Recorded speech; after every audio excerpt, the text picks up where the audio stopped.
So the other day, I said that we could start by talking about this audio leak of Donald Trump that CNN put out. But I said, the rule is you got to wait a couple days before you do, because the context will always change. The narrative was that Donald Trump was caught on tape saying he had these documents and they were classified. Then the leak comes out. Everybody hears it. The View and many others say this is damning evidence. Trump's going to go to jail. This is proof positive.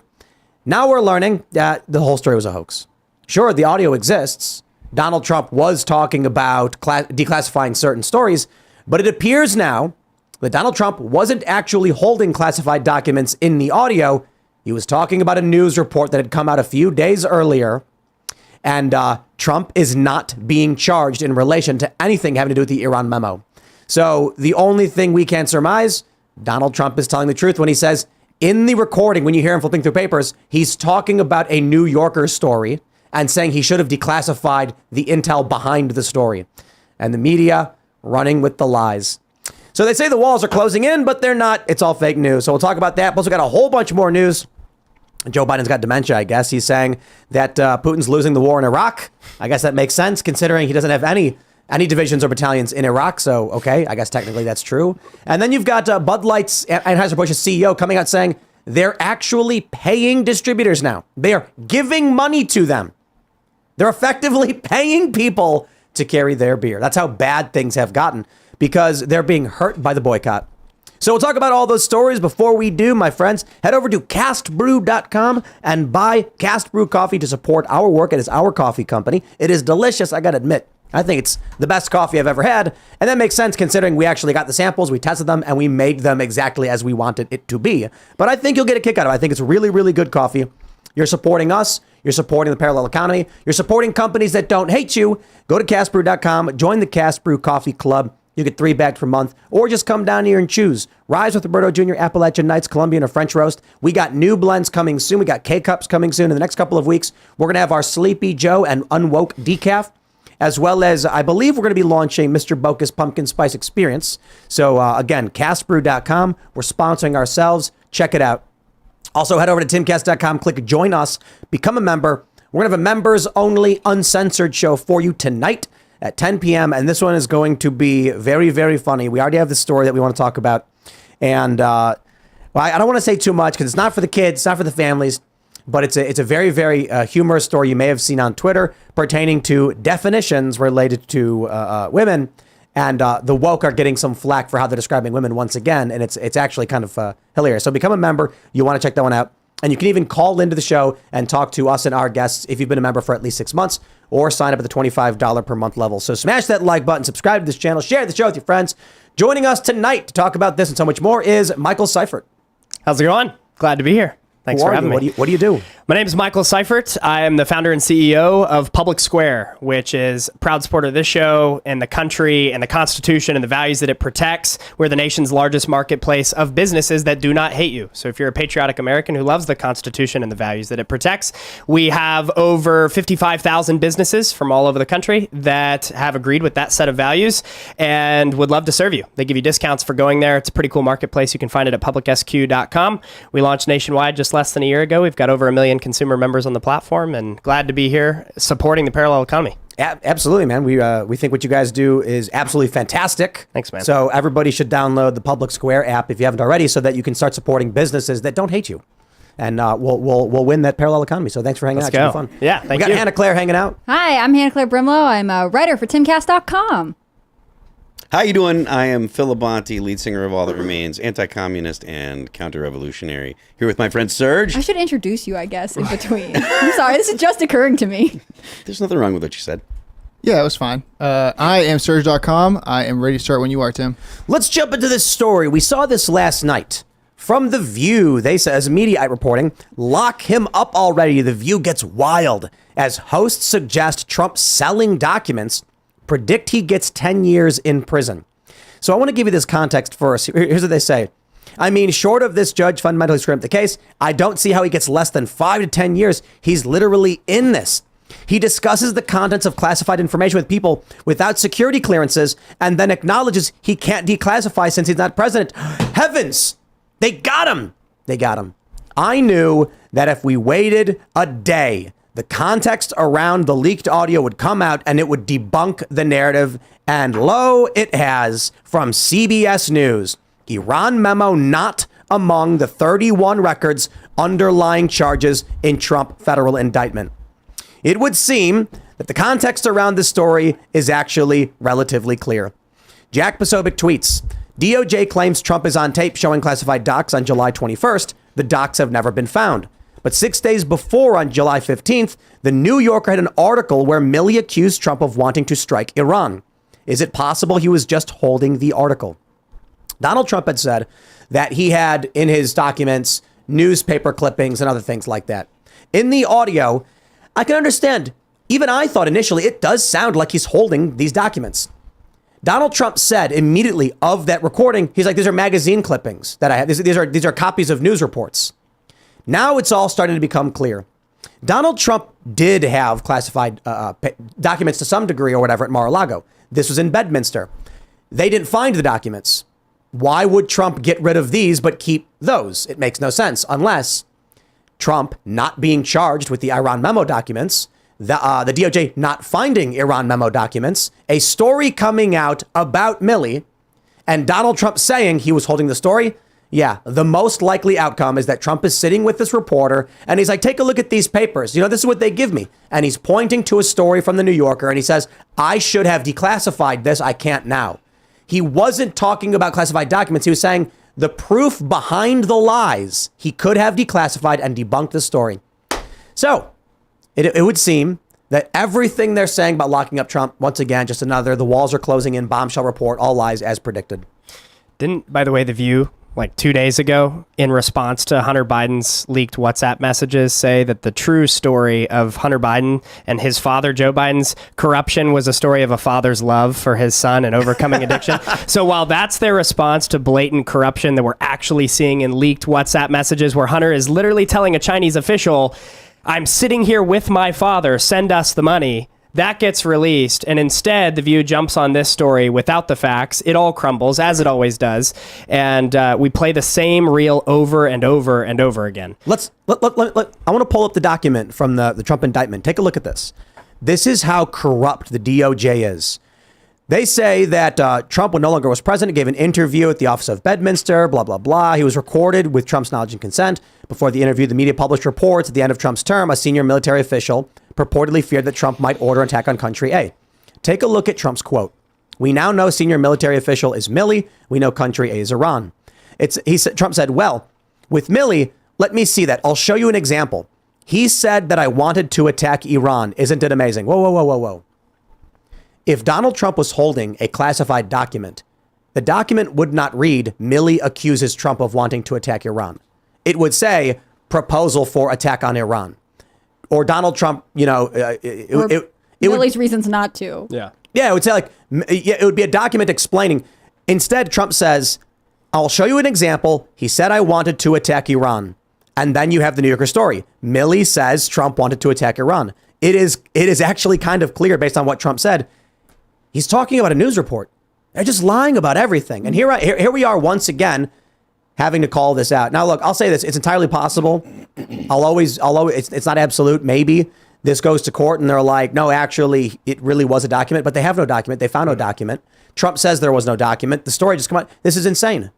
Yeah, sometimes you have to take the simplest explanation, which is that the left-wing media wants Trump to be a terrible person. And I think, obviously, without context, you can frame anything anybody says to give it a negative light. But in this case, all you needed was very slight information to make it clear what was going on. The way I describe it is like, imagine there's some kid playing Grand Theft Auto and he's talking about his plans. And then you take a recording of a kid playing GTA, and it will sound like this kid's going to be a mass shooter, like a maniac, talking about stealing cars and kidnapping people. And you're like, oh man, someone's got to stop this kid. And then you go in his room and it's just some 12-year-old kid playing GTA. This is basically what they do. Because no one can see what Trump is actually doing, they twist the context. Listen to the paperwork. Trump's saying he could declassify these papers. He was talking about the story behind the story. Yeah. The documents behind the story could have been declassified. He can't do it now because he's not in office. He doesn't have the documents anymore. But Go ahead. Well, I was just going to say, and the problem, even for the left that loves to jump on any stuff like this, it's the boy who cried wolf at this point. So everybody's assumption anytime anything like this gets quote unquote exposed is that it's just another bureaucratic nonsense. The left's coming after Trump, and Trump probably didn't actually do anything that was wrong. And this is another one of those examples where it looks potentially bad because they're only revealing part of the story. And so part of the problem is nobody trusts our institutions anymore. So it's the same thing now we're seeing with actual corruption with the president that's in office. To be fair, can we really call The View our institution? No, we can't. We can't. That's a group of empty-headed people. Yes. But it's been around for a long time. A lot of people watch it, I think. I'm not totally sure. There are a lot of wine moms that have nothing to do. And that's where they're getting their information. So now they're hearing that Trump obviously 100% did terrible thing, and they won't look for the nuance. I think that's the biggest thing. White women must be stopped. We're crazy. What can I say? Can I play this 20-second Yes. clip from Family Guy to help you guys understand The View? This is important context, and I'm providing commentary on this clip. So I want you all to watch this clip. Can we get the audio? Yeah, audio's on the wrong channel.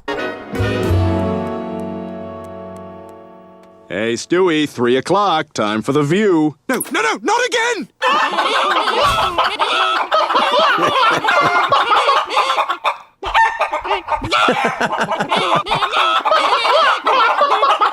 Let me out of here! I can't watch another second! So my favorite part of the gag is when the woman bucks and then she gets up and there's an egg and the camera zooms in on the egg. Very, very well done joke, Family Guy. That's basically what The View is. So fair point, Phil. We can't call The View one of our institutions. But it is sad that all of our actual institutions don't look that different than The View. New York Times is posting pretty much the same content. The DOJ says the same thing The View says on the same days. It's insane. You're 100% right, and it's something that I've talked about before. It's not just something like The View and the New York Times. It goes to Teen Vogue.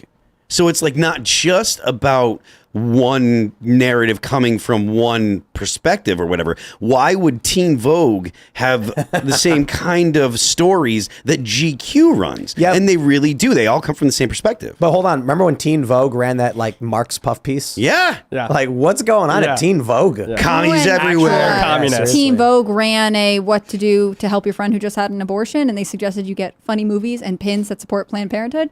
Teen Vogue is a classic. They're really helpful and they're helping. But they pass it off as, well, we are making news palatable to younger readers so we can raise more informed people. But we only want them to be informed in our perspective, and that's effectively what all of these institutions do, right? They don't want you to follow. No one is going to issue a correction. The View is not going to come out and be like, turns out there was more context, we jumped to conclusions. They're just going to pretend like they were right all along, or like this never happened until they think they have some sort of actual evidence. I mean, compare this leaked audio to actual WhatsApp messages. One is clear and one is taken out of context. They're propagandists, and they're literally, thirsty for just a drop of some way to cast Trump as the bad guy. Mm-hmm. Well, and the problem with what that exact scenario you just laid out is that anybody that actually reports the WhatsApp messages with Hunter Biden is now labeled conservative media. Right. So it's like, no, we're not conservative media. This is just objectively what happened.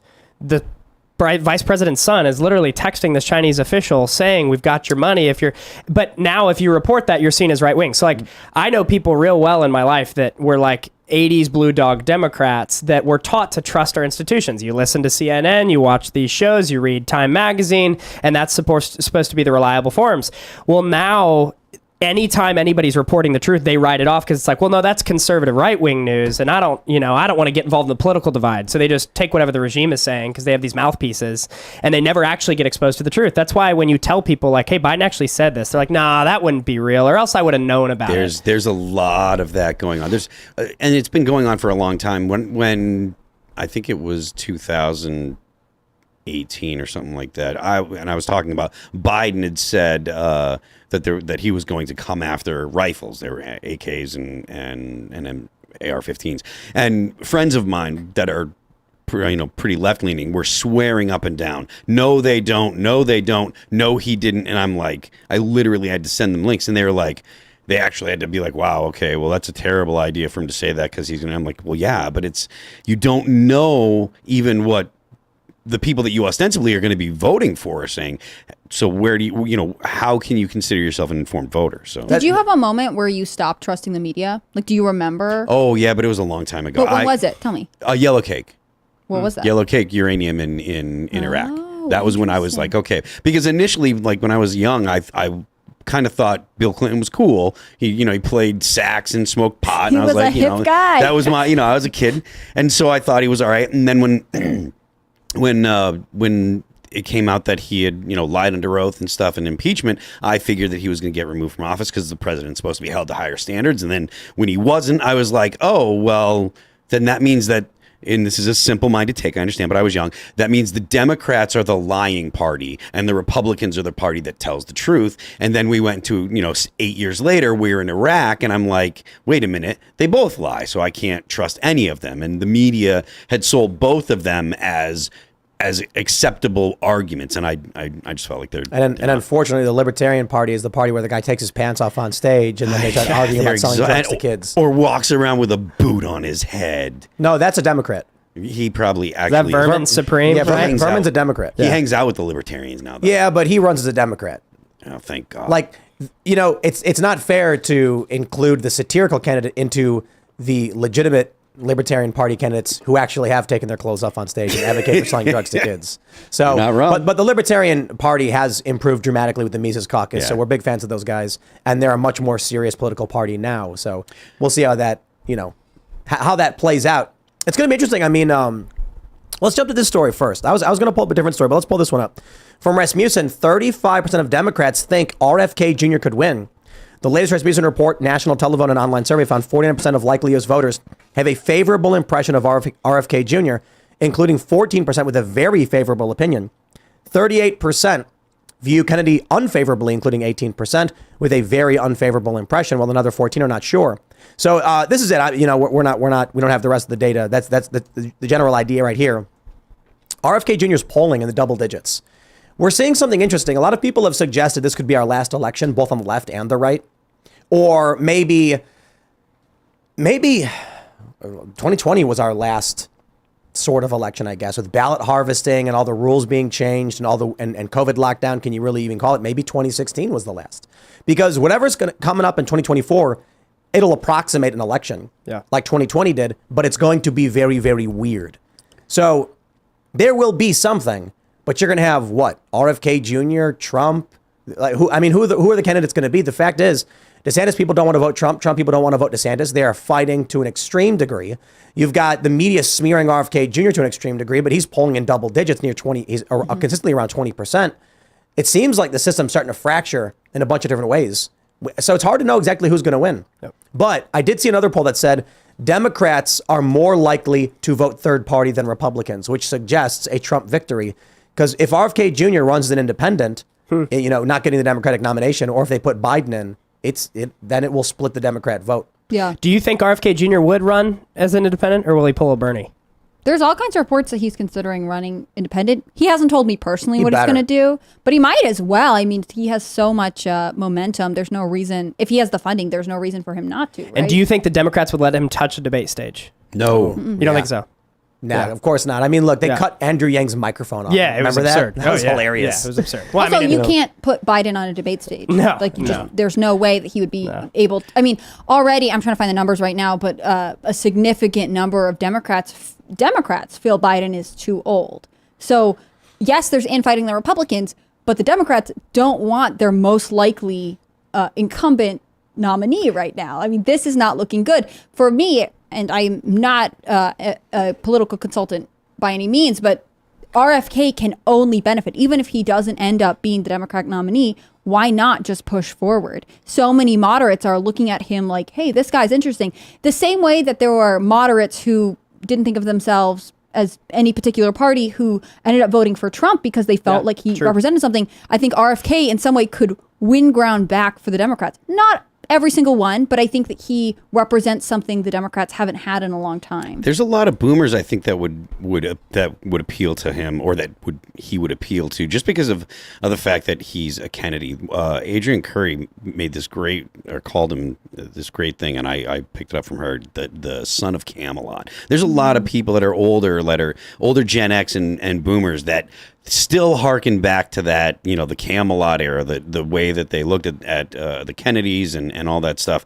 And a lot of the stuff that he's saying is the stuff that people that are fairly anti-government get into. Even he's got a lot of influence, even in the Libertarian Party, which personally I don't understand it so much, other than his anti-war and kind of pharmaceutical stance. Or at least skepticism, but I do think that he would appeal to a significant portion of the older Democrats. Yeah, he doesn't have the same progressive edge in some ways. I mean, look at what's going on right now. He is spending all of his time in New Hampshire. He's focused there. Where is Biden going to concentrate? South Carolina. The Democratic, the DCCC is already saying we want South Carolina to primary first, and this is really upsetting New Hampshire's voters. And they are saying you are going to give the state to Republicans. Obviously, they don't carry a lot of electoral votes. On the other hand, they are traditionally the first in the nation. So Kennedy saying, I'm going to focus on you guys, you are the state that I will pay attention to, shows an interest in keeping with some traditions and some balances of power that the Biden wing of the Democratic Party is willing to abandon. What if it is RFK? I mean, you look, Biden can't campaign. He can't travel around the country. No. I mean, the big news, which we'll get into in a second, is that he's got CPAP marks on his face now, and he's 80 years old. The dude is unwell, and we've known he's got metal plates in his head. He can't talk straight. He can't travel around this country. RFK Jr. can. What is he, 69 years old? Yeah. He's also fit. Got that video of him, doing he's lifting. Bench pressing. Yeah. And he's going to be able to go around and get votes. He's going to be able to build his profile. He does have a difficult time speaking, though, with all due respect. And that matters, but he's still been able to, he's still going to be able to get those ideas across. He's still going to be able to go on podcasts, do town halls. Biden cannot. I think how could Gavin Newsom beat someone like RFK Jr.? True. And I think even with, I'm not sure what to call it, maybe a speech impediment that RFK has, you hear it once, you get used to it. With Biden, he just doesn't have any actual cohesive thoughts. I mean, there is not, it would be terrifying to put him on a debate stage. He doesn't have a speech impediment. The lights are literally out. Whereas RFK Jr. is a really smart guy. But Tucker last night came out and basically made the prediction on his Twitter show that it's going to be Gavin Newsom. And as a Californian, that scares me to death. Like, you think RFK Jr. could be Gavin? Yes. Really? Absolutely. Okay, I mean, why? Well, do you think the establishment would let that happen? Well, no. I'm saying, if you were to place Gavin, if you put Gavin Newsom on a stage with RFK Jr. wins, no question. I totally agree with that. Now, whether or not the establishment, the machine, the media would allow something like that to happen is an entirely different question. Yeah. So, but I think in terms of, I think Trump would have a hard time debating RFK Jr. RFK Jr. is doing a fantastic job. He's got Trump supporters being like, we like this guy, and people actually saying Trump RFK Jr. or Trump Kennedy is the ticket. Yeah, I mean, which would be legendary. Yeah, seriously. Yeah, massive. Yeah, I mean, RFK I would like Jr. to see that. courted. That'd be great. If Elon's right about it being like the funniest outcome being the most likely, then bring it on. Then Trump Kennedy. Yeah. Well, he got that Twitter Spaces where he had Kelly Slater on it, Tulsi Gabbard, like all of these people that sort of represent this anti-establishment wing that's not even tied to a political party. It's just a cultural sentiment happening. So when you have the best surfer in the world that's getting on Twitter Spaces, dude, he was invited to the Spaces. And so when you have the best surfer in the world like backing a political candidate, and then Jack Dorsey comes out and offers that support too. So it's a very interesting coalition he's building. And it is interesting though. You go back to the libertarian side of him that on issues like pharmaceuticals, he is pro 2A, at least he says, but then he's not always. And there are old clips that are coming out now where he's like, okay, dude. But on top of that, like he's super big government on issues of environmentalism. Yep. It's like, okay, so are you a Green New Deal president? Because that's... Yeah, he probably is. And there are a lot of people who are probably saying, yes, I want that. There are probably a lot of Democrats who know that Biden can't win and absolutely would vote for RFK Jr., probably older ones. The younger ones, they just believe whatever they hear in the media, and it's laughably sad. Not all of them, but a lot of them. It is a kind of weird thing, right? You find like older Democrats won't believe you when you tell them what the media says, and younger Democrats believe whatever the media says. Because just they were weird. raised on TV. Their parents have been putting them in front of the Yeah. TV. They just trust it. It's like having another adult in their lives. I also think they have made it so distrusting the media is a right-wing thing. And so if Yeah. it's trendy to be left-wing, you can't... Well, that's what You were, have to trust, yeah. It's what you were saying. If Joe Biden hypothetically is in his bathroom and stumbles out of the shower to grab his dog's tail and then breaks his ankle, if you report that in any way that's negative, they'll call you right wing. Mm-hmm. And I was like, but that's the thing that happened. You know what I mean? Like, Yeah. And by the way, shouldn't everybody be concerned about his age? If he were to run again, he'd be 85 at the end of his next term. So it's yeah, like there's no way he can run. no. He's going to beat his own record as the nation's oldest president. Yeah. But Congratulations. we've long speculated that they will criminally charge Joe Biden. He will get indicted and he will get arrested, maybe on the documents, maybe on the corruption, and then they'll say we're not biased. We're going after Trump and Joe Biden, clearing the way for someone like Newsom. 538 has them at a 54.8% disapproval rating right now and a 40% Biden? approval. Hmm. Wow. So It's like historically bad. It's like, I Yeah. think only behind Carter. right. I mean, it's awful, and it's been awful all the time, and he's not doing anything to make it better. I mean, right now, What he's on can he do? he's on his tour about broadband internet, which is interesting and great, but you actually can't have him talk at all because, No. this feels so disrespectful to say, but he is ill. He is not okay. He is not And so- capable of being compelling to an audience. Even with which should be a slam dunk, this broadband tour, he can't win support because the more he's in public, the more people become concerned. I think that part of the reason I don't think that that's a compelling issue for the American people. Like think I it don't is. think you really think the broadband Just because, is. especially after COVID, there were so many rural communities that struggled. While everyone else is But like, you even just still- do things online, and communities like I think of West Virginia and all the mountains, dude. like you could not have school online because there are communities that don't have internet at home. And it took us 6 months to get internet. You at, can- at, Wow. at both locations. It's Yeah. insane. And it cost tens of thousands of dollars to get them to actually trench and then lay the lines down to the node or whatever. It was nuts. It took I'm forever. not saying it's like the single biggest issue, but I do think it makes a difference, especially if you're a state that wants to develop business. I mean, you might be able to speak to this more, but if you're trying to lure young people in, you're saying, oh, you can work remotely now. Well, then you need guaranteed solid internet access. So it's not enough to have affordable housing or people to buy land. Like if you cannot work from home, then the idea that you would move to a rural state like West Virginia, Maine, Wyoming to a certain extent. I feel like there you're are stuck. I feel like there are issues that are more motivating, that are more top of mind. I'm not with saying it's people. the only issue. I'm just saying I think it does make a big difference, especially in the post-COVID era. Because I feel like people now are still feeling pressures from inflation, and I do think that one of the things that's most salient, most pressing on people's minds is the stuff with with this year's Pride Month. Yeah, in June in particular. Yeah, again, like I said, I was out in California a couple of weeks ago talking to my friends that are not super politically active, and they are talking about the things that are going on in schools and stuff that's going on at Target, and that's something because it deals with kids, and parents are laser focused on the thing that is going to most make them anxious or concerned about their kids. And I think that kind of stuff is the stuff that if he were going to be able to produce a compelling message that could help his numbers, I feel like that's where it would be. And I don't think that he is in a place where, or I don't think the Democrats at all are in a place where they could actually say, look, we do condemn these types of things. And I think that that's probably one of the reasons why he's got such bad poll numbers. I think, ladies and gentlemen, I think Joe Biden may be not long for this world. And it breaks my heart. It breaks my heart. Look, we know the guy's 80, and these photos have emerged showing strange markings on his face. The guy's 80. We know he's got health issues. He's already past the life expectancy for the average U.S. male. I think it's like 79 years old. He's 80 now, I believe, right? So these images pop up showing these marks on his face. And of course, everyone is concerned as to what this may be. The media is reporting that he is now using a CPAP machine because he suffers from sleep apnea. I believe they're lying. I believe what's more likely is that he's an old man. He's probably on oxygen. They're probably supplementing him, and they're probably using these bands as a way to obfuscate what's actually going on with his failing body. They claimed that his gaffes, speech impediment, No, he doesn't have one. He's never. You listen to him talking in the 90s, he was speaking just fine. Then they say, oh, but when he was younger, he did.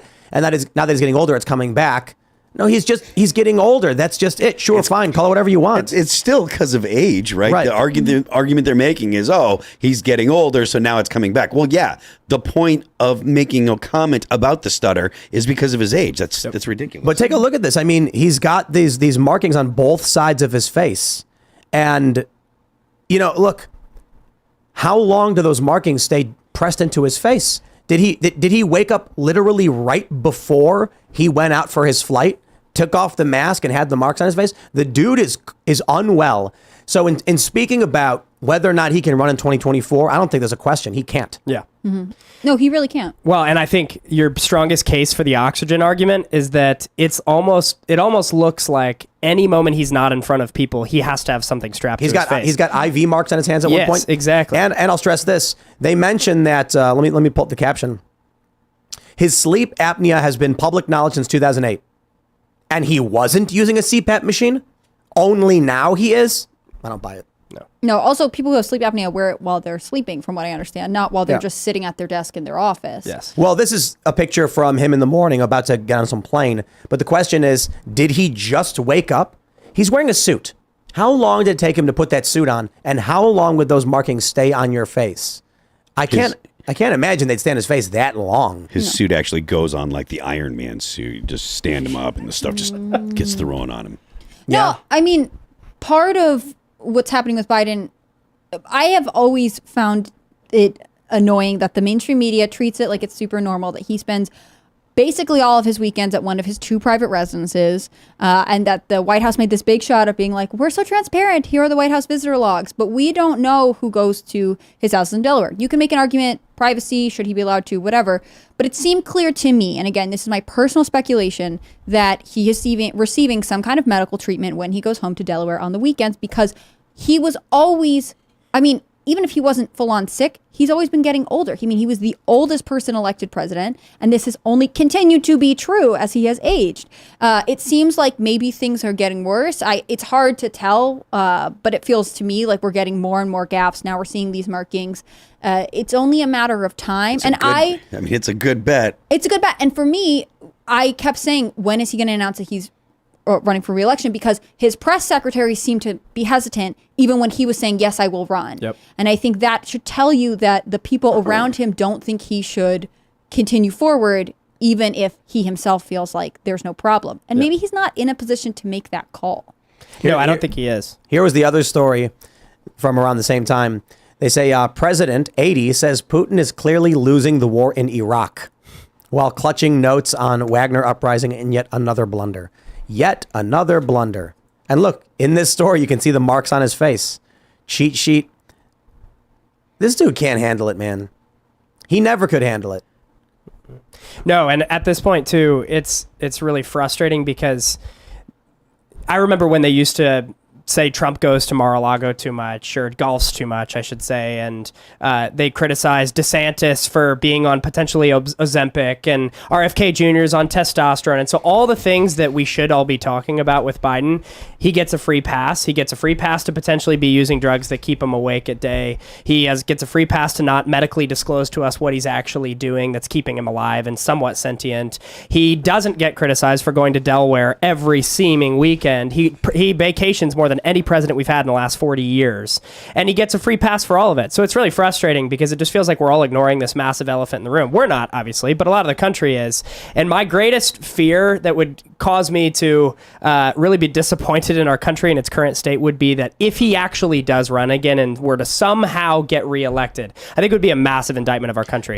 My biggest problem with what you're with, I'm in agreement with you, but my biggest problem is the fact that the American people, I think, are generally aware of Biden's problems. At least people that actually are politically aware, that pay attention to enough to vote and stuff, and they accept the obvious fact that it is not the president that's making the calls. That means it is someone else, or it is a group of people. It's probably, his advisors that get together and make a decision and tell him, well, Mr. President, we're going to do this because blah, blah, blah. And the fact that the American people are comfortable with that, to me, is a problem. Yeah.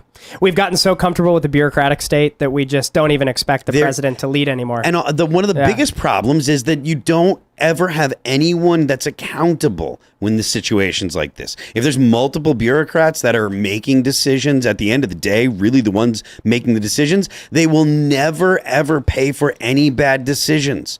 They will stay in office. A lot of the people that are still in the Biden administration are people that were in the administration of George Bush when we went into Iraq. A lot of the same players are still in Washington, D.C. in the quote unquote deep state. So you're not going to get any kind of significant change until you address that problem. Yeah, well, I think it's another sign of that is that there used to be a day in geopolitical environments when, like, if you had a president that had a gaffe like this about major geopolitical actors, like, the world would stand on notice because, oh my gosh, the president of the free world just said something about another political leader related to war. Like, everybody used to really pay attention and care. Yeah. And now it's like even the other foreign leaders are like, oh, it's another Tuesday with a gaffe. And he could call for war and no one would even really take him seriously. We brought this up when he was talking about Syria, but kept saying Libya. Yeah, exactly. And he kept saying Libya over and over again. And the media, of course, downplays it, saying, oh, it's no big deal. It is a big deal if he goes to his generals and says, I want to see some territorial gains in Libya. And they go, you got it. Next thing you know, it's like, why is there a no-fly zone in Libya? It's like, well, Biden made a mistake. Yep. So what are the generals supposed to do? Defy his orders? This is the conundrum. Yes, we know he's not well in the mind, and he said the wrong word. I think the average person can assume he did not mean Libya. What if he did? Yeah. Are the generals going to be like, sir, are you sure? And they say, yeah, of course, come on, man. I'm talking about, like, okay. Or do they just say, no, he's incapacitated, so we're going to defy his orders and ignore him? Mm-hmm. Well, that goes back to your point. Is like, I don't even know who's in charge of the generals at this point. Yeah. How do they make decisions? You really think they ask him for military strategy? Who knows? Like, no way. I think it was Andy Card, I think, is his chief of staff or something like that. I'm not sure the chief of staff, but that it may be just a name that I'm remembering. But I'm sure that it's not Joe Biden. Yeah. It's a council, or I'm not one of the guys that thinks that, Barack Obama's running stuff from behind the scenes. There are people that make those kind of remarks. I don't think that's the situation. I think it's just people that are high up in the administration that are the bureaucratic, I think it's Joe Biden, and I think Afghanistan is proof. You think it's him? You think he's making... Look at Afghanistan. Any sane person who sat down... You could take your average, middle-aged, overweight American dad, sit him down in the Situation Room and say, here's Afghanistan. We want to get out. And that person would do a better job. That's true. That's a good point. So I wonder if, like, the abandoning Bagram Air Force Base, not notifying the Afghan security forces... Everything they did, every error, it was insane how bad it was. It was pure chaos. So it could be that there is no leadership at all. So people were doing random things. But considering that the U.S. abandoned the Bagram Air Force Base, I kind of feel like that was a leadership call from someone who is not right in the head, Joe Biden. And we got to get our troops out of there, man. Not September. We're gonna get out of there. Like, okay, well, where should we draw? Get them out of the air. Just get them out. Air Force Base. Get them out. But he wanted to withdraw them by the anniversary of September 11th, right? He made it in an emotional place instead of following a tactical argument, from what I understand. I would be shocked if he was that hands-on with how the withdrawal was done. How do you explain it? I don't have a better explanation, but I would be very surprised if President Joe Biden was that hands-on about how to carry out the withdrawal, because I too agree that it was ridiculous to have the combat troops come out before the civilians. Absolutely. And abandoning the Air Force base where you could leaving all of our gear. But where you could get them out. Yeah. Fly them out of the Air Force base. I am as flabbergasted as you guys are that was the actual process that actually happened. I just would be really surprised if Joe Biden was that granular about commanding. But that's the point. He wasn't. He's like, hey, we're going to get our troops out of there. And it's like, well, look, Mr. President, we've got an Air Force base. We can't just get them out of the Air Force base then. Are you sure? Yeah. Like, oh, whatever you say, sir. And I always wonder if the generals that receive those orders are also as incompetent or nefarious. Oh, come on. Look at Milley.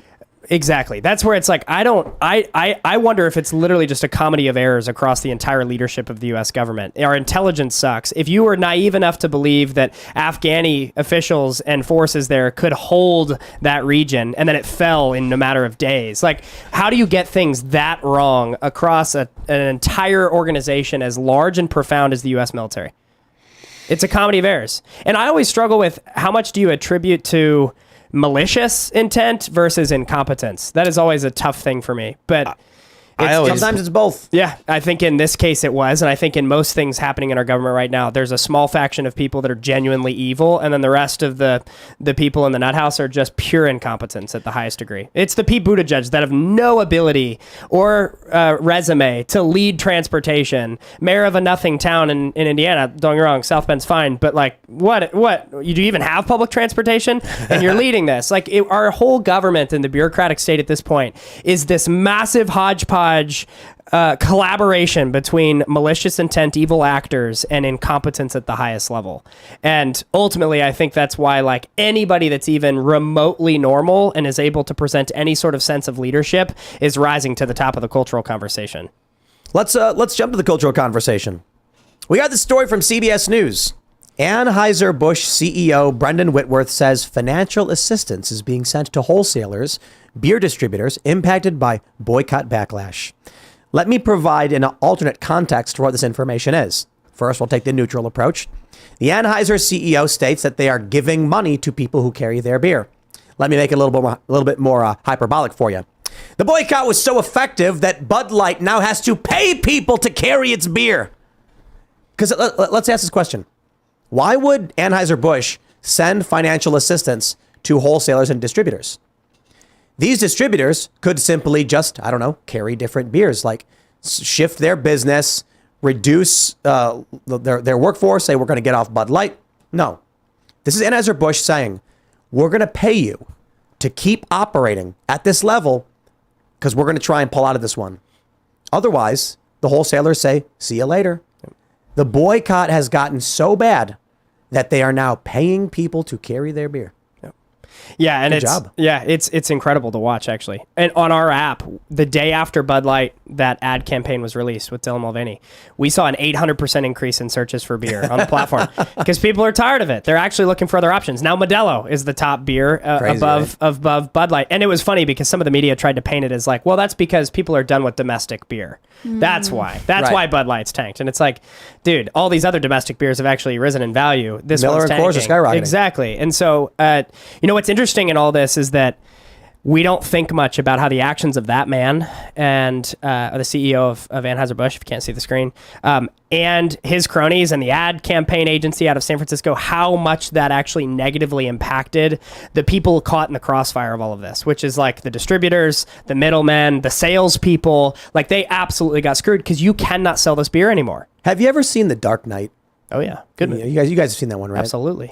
I love the fan theory that the Joker's actually the good guy, right? And the reason is, by the end of the movie, he's gotten rid of a dangerous vigilante, Batman. Batman retires. He's gotten rid of the mob and all the criminals.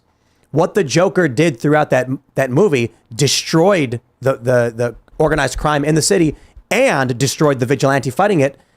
It's crazy. And then in the next movie, it's like he's been retired for a couple decades. I bring this up because what if this Anheuser-Busch CEO is actually just that? He looks like the bad guy, but deep down, he was sitting at his office and he was looking at all the ESG and woke stuff, and he's like, the only way this changes is if someone pushes it over the top. And then a single tear rolls down his cheek and he's like, I will do the right thing. And then he gets on as a martyr. He gets on his phone and he's like, Dylan Mulvaney, and he's like, we've got a job to do. And because in this interview, apparently the Anheuser-Busch CEO has not ruled out hiring Dylan Mulvaney in the future. Yeah, it's absurd. And has doubled down on pride and has said they will continue, and they have always been big supporters of this stuff. When your customers tell you, we won't buy your stock, we won't buy your beer, and we will advocate for everyone not to buy your beer, to the point where you have to pay wholesalers and distributors money to keep up their operations, You'd think at that point you'd be like, we're going to listen to our customers and get away from this stuff. We're sorry. He won't do it. No, Whitworth kind of threw the guilt card. He's like, I'm really sad because it really impacts the employees who've been working. They have pride in this, 165-year-old company that's been around forever. Like he is trying to say people boycotting this beer are the ones hurting these people who work in their, absurd. breweries or whatever. And it's like, you made this call. You're not taking any personal responsibility. In fact, you seem to be willing to risk their jobs again. It's crazy. Well, yeah, his doubling down is a controlled demolition. Like, if he actually feels bad for his employees, he has single-handedly caused that problem. By the way, like, I run a company, you run a company. If something bad happens in the company, it ultimately, at the end of the day, is your fault because we take responsibility for the company because the buck stops with us. This has been the exact opposite. Blaming your consumers for pain that's been put on your employees rather than taking responsibility is like the most low-life thing that I've ever seen a company executive do. The Target CEO is doing the same thing right now. And now for you to paper over it with this house of cards sham organization you've created by having to literally do a rebate program and pay people to buy the beer, just propping up the house of cards further. I have never seen anything like it. Plus, to your theory, he was former CIA. And they specialize in regime change. No so if way. if he is trying to topple the woke regime, maybe that is his ultimate goal because it across the board has decimated these woke companies. $50 billion of market cap dropped just between Anheuser-Busch, Disney, and Target alone in the past 2 months. So I have never seen a more suicidal campaign from a company than doubling down on this. What about Public Square? What are you guys seeing? The opposite? Well, yeah, that $50 billion has to go somewhere. Like, that's the interesting thing is that these boycotts are only effective if you can ultimately shift your lifestyle spending away to something else, which is why we exist. So we created the app so that if you're tired of Bud Light, if you're tired of Target, you can actually go to something else. So that's why when Bud Light toppled, we actually, $27 billion in market cap dropped. We saw an 800% increase in beer. When Target came out and did what they did, we released a Target shopping guide that actually drove our app to top 5 apps in the entire app store for a week across all genres. So anytime one of these cultural mediums for commerce decides to be insane, we're trying to be there to clean up the mess and provide an alternative so that you can actually shift your spending away. And what's happened is we've had some people that said, I said that I was not going to go to Target for June, but I just couldn't imagine getting Target away from my life in its entirety. And now they're saying, I'm actually finding my toilet paper, paper towels, household cleaning products on Public Square, and I don't even need to do this anymore. And we have people asking us, can you open retail stores? Can we have this literally be a replacement from Target? So that's where we're going. But I think the success of Public Square is a sign of two things. One is that the boycotts are working and that people are tired of woke capital. That's number one. Number two is that people are actually hopeful enough to go the extra mile to do something different, because the worst indictment of our country and the economic state currently would be that if people either just kept shopping at these companies even though they hated them, and these companies obviously hate us in return, or the other thing, which is that these people basically, boycott for a week and then lay off because we don't have any other options. Neither of those things are happening. People are actually shifting their spending away, and this is actually working, which is pretty incredible to watch. I think Bud Light, this is why I made the joke about this guy being the secret hero, because what Bud Light did was shattered the dam. The cracks were forming, and then the CEO of Bud Light just took a sledgehammer to that thing, and the floodgates have erupted. And what happens is, for the longest time, regular people are scared. If they speak out, they will get canceled. They live in fear of this, especially younger people. Then people notice that Bud Light is tanking, and they think to themselves, whoa, if I say something, it's actually popular. Now people aren't scared anymore. Now they feel good. Now it feels good to go shop somewhere else. Now you post a video about how you're not going to Target, and you get 1 million views. Yep. So there's even opportunists here who are going to jump on board. This is where I think the tide shifts, because the wokeness is falling into it's falling into the lame cultural space where it is becoming negative. It's not interesting. And what is kind of interesting is if you look at like punk rock stuff, these guys were dressing in very, very weird ways that were supposed to be shocking to the average person. You had, I think it was, correct me if I'm wrong, film, Sid Vicious wore the swastika. Yep. Yeah. The idea was to offend people, to be like, I'm not a part of your thing. Then all of a sudden, punk became cool, and it became mainstream, and it became multi-billion dollars. how things kind of go. Underground has totally like the actual underground has completely and totally disappeared in the world of the internet, because part of the underground used to be you had to physically go to places to find this music. You had to go to certain record stores, you had to go to certain places to buy certain magazines, you had to go to shows that were at certain locations. It wasn't presented to you and it wasn't given to you. So you had to put effort into You had to work for it. You had to work for it, yeah. Then those underground things became popular. And so here's what I think. For a period, you get this rebellious, anti-woke subculture pushing back on the corporations, on Disney, on Bud Light. Bud Light, the number one brand. Like all trends in counterculture, they start to become more and more dominant because people who are passionate about these things, believe in them, don't give them up. And the average person just doesn't care. So what happens now? Bud Light went from number one to number two. Modelo is now number one. And to be honest, Bud Light was always kind of a number one. It's very funny. I'm very funny. And now it's just crap. It always was. But this shows that regular people this counterculture is now becoming more and more dominant and moving into the mainstream space. My prediction is in a few years, we win. Yep. You know, I don't know what that means politically. Well, obviously, I think on the political ramifications, like if you want to know how decisions are made in society, look at where the money goes. And so if you can shift the profit structures of society back toward the values of everyday, actual, normal people, I think we win even politically. But people ask me often, like, do you think Bud Light can redeem themselves at this point? And I think the clear answer is no, because they've become the butt of a cultural joke. Like I saw somebody tweet recently and it went super viral. The biggest insult of 2023 is you look like someone who would drink Bud Light at Target. And I'm like, you're now screwed. You see all these funny videos going around of people buying a Bud Light and it totally alters their personality. It's like, you can't come back from that. And I think that what's really exciting about that is people are waking up to have a general sort of, we talked about this earlier, there's an anti-establishment sense in society at the moment that I really embrace. I think it's wonderful. That should also carry into small businesses. So instead of going to Bud Light, why don't you go to a local brewer that's making awesome local craft beer that a lot of this is actually super affordable. They don't hate you. They're not going to lecture you about gender. And it is that simple. If you can do that for all these different industries, like on Public Square, 90% of our businesses are small businesses. And it's great because those are the ones that are not going to lecture you about stuff. They're not bought into an ESG agenda or DEI agenda. And they're actually shifting society back to like normal people's values. People all the time ask, like, are you political? And I'm not political. I'm like a normal person from 2006. And it's just the country somehow left you've ended us. up here. Exactly. And so when commerce has become so politicized and we're just trying to offer this solution that is not going to tell you about gender while you're trying to buy pants for your kids, like it's kind of a refreshing thing for people. So you're seeing normal people wake up. And you talked earlier about how like the social issues of gender are becoming such a hot button political topic for the mama bears. 70% of American consumers are moms. Yeah. So if you get that audience pissed at your brand and ready for an alternative, like that's our number one demographic on the app. It's 70% moms, because if you have the mama bears mobilized to a product they believe in, they're going to tell other friends. They're the best evangelists for things. And alternative is true. If they hate your brand, if you become the target in their eyes, they're going to tank you. Well, that's why influencer marketing initially started with like mommy bloggers, right? Who were on the internet and being like, here's my life. And people were like, what products do you use? Tell me everything you do because I am looking for your recommendation. I think that is an army that Bud Light did not think. Maybe they should have courted the moms. Instead of Dylan Mulvaney, they should have been like, well, they were trying. They did that commercial effectively. with that actor and his wife. And it's like the woman is sitting on the couch and she's on hold.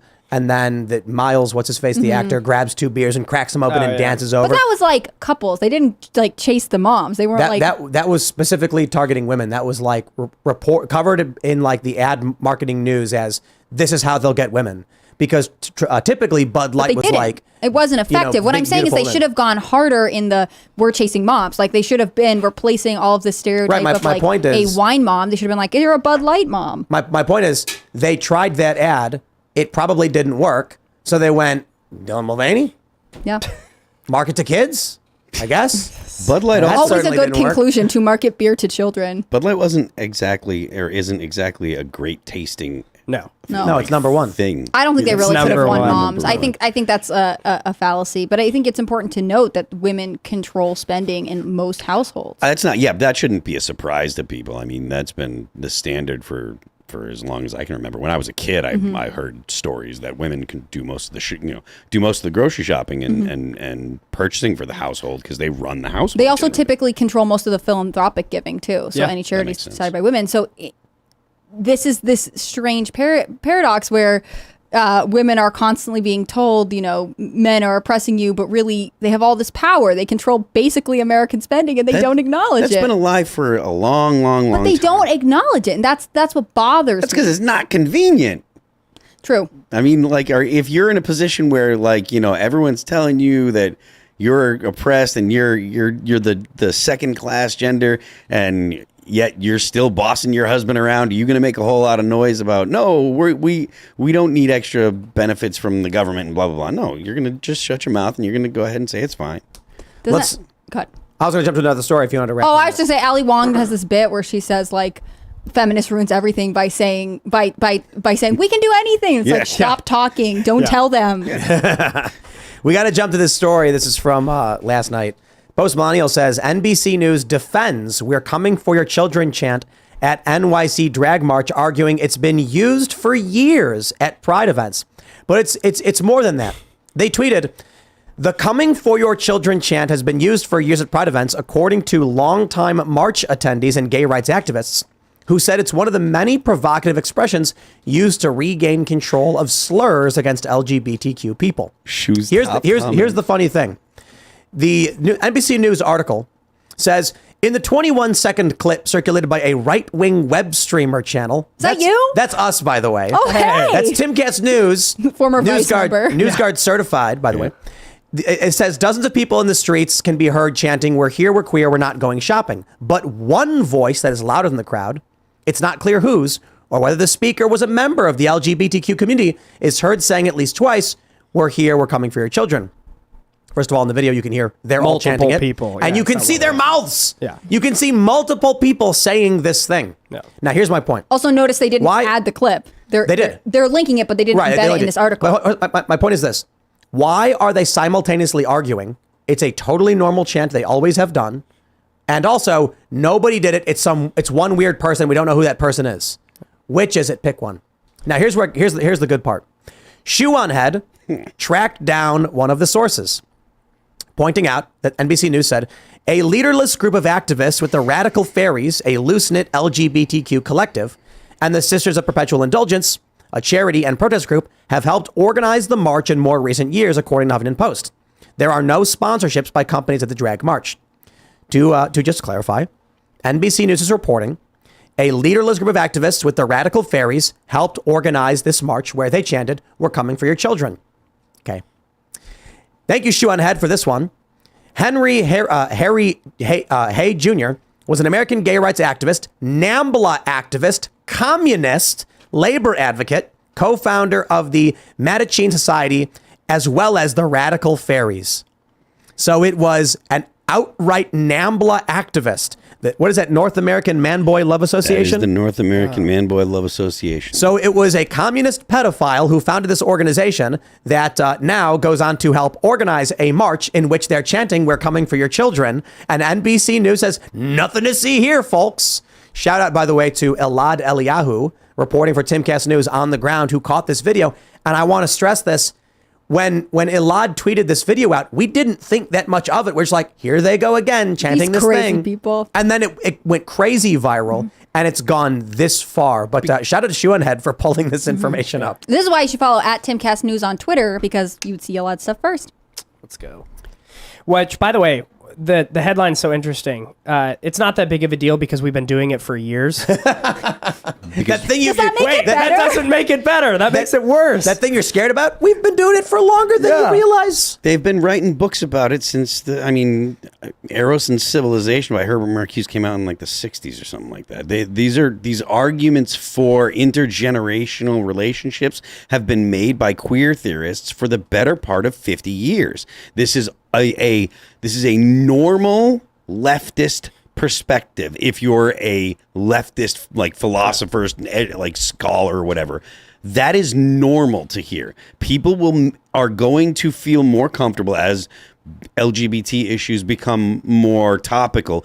People in academia are going to feel more comfortable making the argument that there is no such thing as innocence, that there is no reason to prevent children from seeing sexual activity, being sexually active themselves. These are not arguments that I'm making. These are arguments that are made by people like Michel Foucault, Herbert Marcuse, and people that are cutting edge in the field of queer theory. And communists. Yeah, they're absolutely, they're all Marxists, they're all leftists, they're all communists. But when they organize an event, we should think nothing of it. It's fine. Don't question this. I think different things than what you're saying. So this is very That's why different this things I article can't is say. so weird. Tim is totally right. They're saying we do this all the time, and also it's not a big deal. It's- And there's nothing. and also that person's not a part of our group, and we don't even believe it's real. This anyway. is not a bad thing. This is right now. This is a resource. If you look on Twitter, the actual tweet that NBC made has a community notes thing on it and stuff. So that is a good thing, and it should be used by everybody that wants to fight the left and the literal attack on children, because what we're talking about is their admission that they want to target children. The specific reason is because they want to interrupt the way that adults raise their children, because grown-ups raise children that are well-adjusted and happy are not revolutionary. They don't end up in queer lifestyles generally. They just don't end up in doing a lot of drugs and out on the street. And the left wants people in those conditions because unhappy people are revolutionaries. Happy, satisfied people are not revolutionaries. And the left is full of actual communist revolutionaries. Yeah. So your kids are their target, and that is not an exaggeration. They want to raise your kids to be revolutionaries. They want to raise your kids to hate you. That is a true statement. Sorry. Don't let your kids be on TikTok. No, for real. Like the Vivek Ramaswamy right now saying kids under 16 should not be allowed on any of these social apps. Like I think it's one of the best political positions I've heard in a long time, because I'm fully convinced if kids did not have TikTok at 14 and did not, I don't know what you're allowed to say on YouTube, but if they didn't have corn or they didn't watch TikTok, like I'm convinced the trans thing wouldn't even exist. It's this weird fetish culture paired with these TikTok algorithms that are just prolonging it. And that is why we have you movement. have children. I want people who have kids to imagine this, right? I shouldn't even say that. Anybody, just imagine this. You have a 12-year-old. They go outside and they're walking around by themselves. And let's say they're riding their bike. They ride their bike a few miles and they come across an old warehouse. It's a sex club. They go inside by themselves. And there's a bunch of people engaged in lewd and lascivious behaviors. And they all start talking to the kid and inviting the kid over to partake. That's the internet. The internet with your kids on the internet is you being like, have fun, good luck. And your kids could stumble across these sex clubs. And they're going to see these things and watch it and have groomers groom them. And we've heard this from many individuals. In fact, what you're referring to, we actually had a couple of detransitioners explain to us that they're going on places like Tumblr. And they'll get people saying like, hey, why don't you try wearing some boys' clothes and see how you feel? Post some pictures. They do. What happens next? They get bombarded by likes and comments about how cool they are. They feel good. Then they say, did you feel good when you did it? Like, yeah, it felt really good. And they're like, do more. What actually feels good is the social acceptance. Yeah. Belonging. Yeah. And then they keep telling these kids to do more and more and more and more. And that was the story we heard explicitly from one detransitioned individual. So all that really matters, don't let your kids go to adult events. Don't let your kids be exposed to this stuff. But I agree with you. Vivek's position on this stuff, we were talking about this last night. If you go out in public and you hold up a big sign, a big picture of porn, you're going to get arrested. Or at the very least, the cops are going to take it from you. They're going to cite you or arrest you, or it's like obscenity laws. If you speak your political mind, you're fine. If you go online and speak your political mind, you will be destroyed. But of course, porn is everywhere and totally acceptable on the internet. So it's backwards. The internet is a lawless Wild West place. And a lot of people are saying it's losing its Wild West edge. And there were good things about it when it was the Wild West, in that you could have a decentralized network of your friends actually doing productive things. But what happened was the internet started with a bunch of tech nerds. And that's why you end up with, in the early days, cool things happening online, cool stories. Then people who want to hide from the mainstream start using it, and you get weirdos using the internet and weird things on the internet. Now you have the mainstreaming and the centralization of the internet where everything's becoming more like apps, and it's less free flowing, less about the domain and more about the app you're using. But still, we've not codified anything to say keep kids out of these adult facilities these on the internet. That needs to happen. Yep. Yeah, I don't think there's a benefit to it. I was thinking about recently, I wrote this story about how middle school test scores are sort of tanking, and we saw a huge drop in the National Report Card in 2012. And for me, it's impossible. I know I can't prove correlation or causation, but Snapchat got released in July of 2011, and Instagram got released in October of 2010. And I think it's interesting because a specific study talked about how fewer kids choose to read for fun on their own. And that's true of all performance levels. And now you wonder, what are they doing? Are they outside running around more? Are they No, they're all on TikTok. They're on Instagram. They're on Snapchat. They're completely devoted to the screen, and they're suffering because of it. Again, there are probably lots of things that factor into this, but I don't think we can deny that social media has changed childhood, or at least preteenhood, forever. And I don't know that it's beneficial. People who say, oh, you get to connect with people and find your community. Like, shouldn't we be encouraging kids to do this in person, to have in-person conversations, and to find communities that they see face to face that we know are not someone else? There was a reason that show Catfish got so popular, right? Yeah. Because it reminds you constantly that you don't know exactly who you're talking to on the internet unless you have actually met them. And if it can happen to you when you're, 21 and talking to someone online, think of what can happen to basically an even more gullible child who gets online at 12. Yeah. Well, and it's so widespread, and sadly, like, most of society does not live on Twitter and see these videos go viral. We have 340 million people in our country. The vast majority of them will never see that video of that chant. So what's concerning is you'll tell them they're trying to groom your kids. Look, they're admitting it, but they don't see that. Like, most average moms and dads still believe that the public schools are wonderful. Our teachers would never groom the kids. They're not actually. They just want equality. Like, a lot of people stuck in this. They don't realize. But it's changing.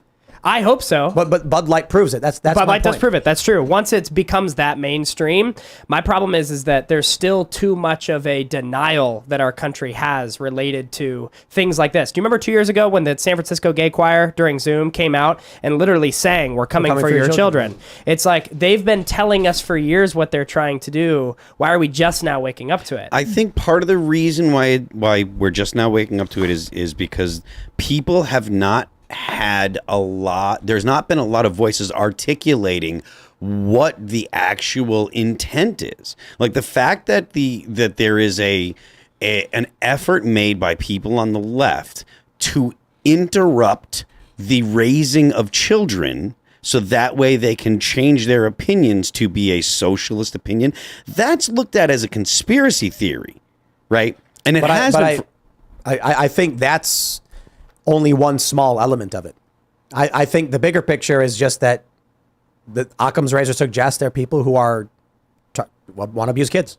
Well, no, there are. What I'm saying is, that the fact that people can articulate that there is a process that happens. Like, when you raise your kids, you create more liberals. Essentially, is what happens in America. Liberals have liberal values. Raise your kids to be liberal. What a socialist wants to do is interrupt that instilling kids with liberal values. They want to stop that, prevent parents from instilling liberal values in their children. You mean like classical liberal? Yeah, things like freedom of speech. Yeah, the idea of freedom of speech is no longer something that Gen Z looks as really, really valuable. And there are people that make the argument that the freedom of speech might not be a good thing. And the reason that they make that argument is because there are people that are teaching them, well, instead of saying, look, it's super important because if you don't have free speech, X, Y, and Z happen. Well, you have people that come in and say, well, X, Y, and Z might happen, but you also need to be worried about A, B, and C, because if you say bad things, it'll hurt people, etc. And the importance of liberal values is not being instilled in the younger generation. And without the younger generation being instilled with liberal values, they're not going to look at our society as the same way that their parents did. And so the left is looking to interrupt that creation or recreation of society, and they're looking to interject their own values into more kids. And I think the fact that parents have heard that somewhat and may have been aware of it, you see that when there are people saying we're coming for your children, that is a tangible reality that you can associate with a story that you told them, right? I'm telling you, look, the left is coming for your kids, and they're like, this is why, and they want to teach your kids, and parents be like, that guy's crazy, whatever, they could blow it off. You show them that, and they're like, whoa. Do you think we should change how we phrase it then? Like, instead of being like, the left's coming for your kids, should we say, like, hey, you have to be careful about the content that your children are consuming? I think people get turned off by politics, and so they start saying like, oh, you're just being too political. But if you were to say, hey, I don't think you want your kid exposed to sexual material, you probably shouldn't take them to this event, or you should be wary about this thing, it becomes more palatable. Well, that's why Vivek's trying to make it policy, is because most people don't respond to the hyper social like culture war language. They'd respond more to like, here are the dangers of social media, and the government's role is to protect you from danger. That's the way he's trying to frame it. I think social media, at least for me personally, I think the effect that the government's involvement in social media should be very delicate. I'm very against the government, censoring or whatever. I do think that the government should be extremely aware of what curriculum is being taught to children. And that's not just something that is in public schools either, because there are companies that are private companies that produce the curriculum that gets put in schools. And if those companies are producing corrupted materials, they're producing books that have these ideologies written into them, things that are influenced by people like Paulo Freire and stuff. If that's the curriculum being sold to private schools as well as public schools, going to private schools is no longer a good enough thing, because they're still being taught the same curriculum. So it has to be, you have to make sure that the ideology is not injected into the curriculum, and that takes parents being aware of what the ideology is. They have to be able to identify gender issues, and it's not a small, in any way, it's not a small ask. Like, this is a big, long-term project that people need to undertake if they're going to save the United States from a legitimate cultural revolution. But don't you, because I agree on a lot of that. The social media part I have a tough time with, because like Twitter says that 13 and up is allowed to use it, and Twitter also has pornography. And you've been on Twitter before where people reply to popular posts with like sexually explicit content that kids are then now able to see, 14-year-olds. Like, should be illegal. It should be illegal. Absolutely. You either up the age or you make porn on Twitter illegal. I think that you should probably do both. But back to an earlier point you made, do you think, though, that parents reverting to liberal values will help things? Because isn't liberalism essentially live and let live? It's that this is the way they choose to live, and you got to respect how everybody chooses to live. Because I actually see it a little different. I think that the only people that have been right consistently for the past 10 years were the religious conservatives that were like, it's a slippery slope. It's a slippery slope. They're coming for your kids. And they were laughed off as fundamentalists that were too prissy and Bible sort of thumpers, yeah. Bible thumpers, when in reality they were right. Like my grandma, who warned us all that this is a slippery slope, and if you let them get away with the stuff, they're gonna teach your kids and indoctrinate your kids. Like, that wasn't seen as a liberal value. I don't see it as a slippery slope. I see it as, hey, here's the thing that we now think is acceptable, and here's the thing we see as unacceptable. So you just see the Overton window shifting. It's like, well, I mean, I don't care if some dude and a woman go into the privacy of their own home and like swing around on ceiling fans and do backflips on weird bondage frames. I care when they film it and then start showing little kids. It's not a slippery slope. These people have always existed, have always tried to do these things. The slippery slope, if there is one, is the internet, and it's not that we say allowed gay marriage. But don't you think culture has become more accepting of more radical and extreme things? It's the internet. If the idea was live and let live means whatever you do in the privacy of your own home, that works in the privacy of your own home. The problem now is some person will post obscene images on the internet and expose kids to it, and we don't do anything about it. That should be illegal. It's kind of crazy to me that we are in a day and age. Come on, anybody knows. If you go to a playground and you post obscene material, you're going to get arrested. But if you go to Pride, they don't care. There's a clear double standard. On the internet, I have questions. And this is what I proposed to YouTube. There's a video out of I think it was West Hollywood, where two men are on a truck performing a foreplay sex act on each other in public in front of everybody. Children were present. So I said, okay, YouTube, let's see how you tolerate this. Will YouTube allow this video? I need to check to see if it was demonetized, but it wasn't banned or anything like that. The issue is this. You cannot do, 10 years ago, we talk about a slippery slope. Yeah, in the privacy of your own home, you could 2 guys, 2 women, whatever, 3 guys, 2 women, 2 guys, whatever. They weren't doing it in public, so nobody was concerned about it. The internet is public.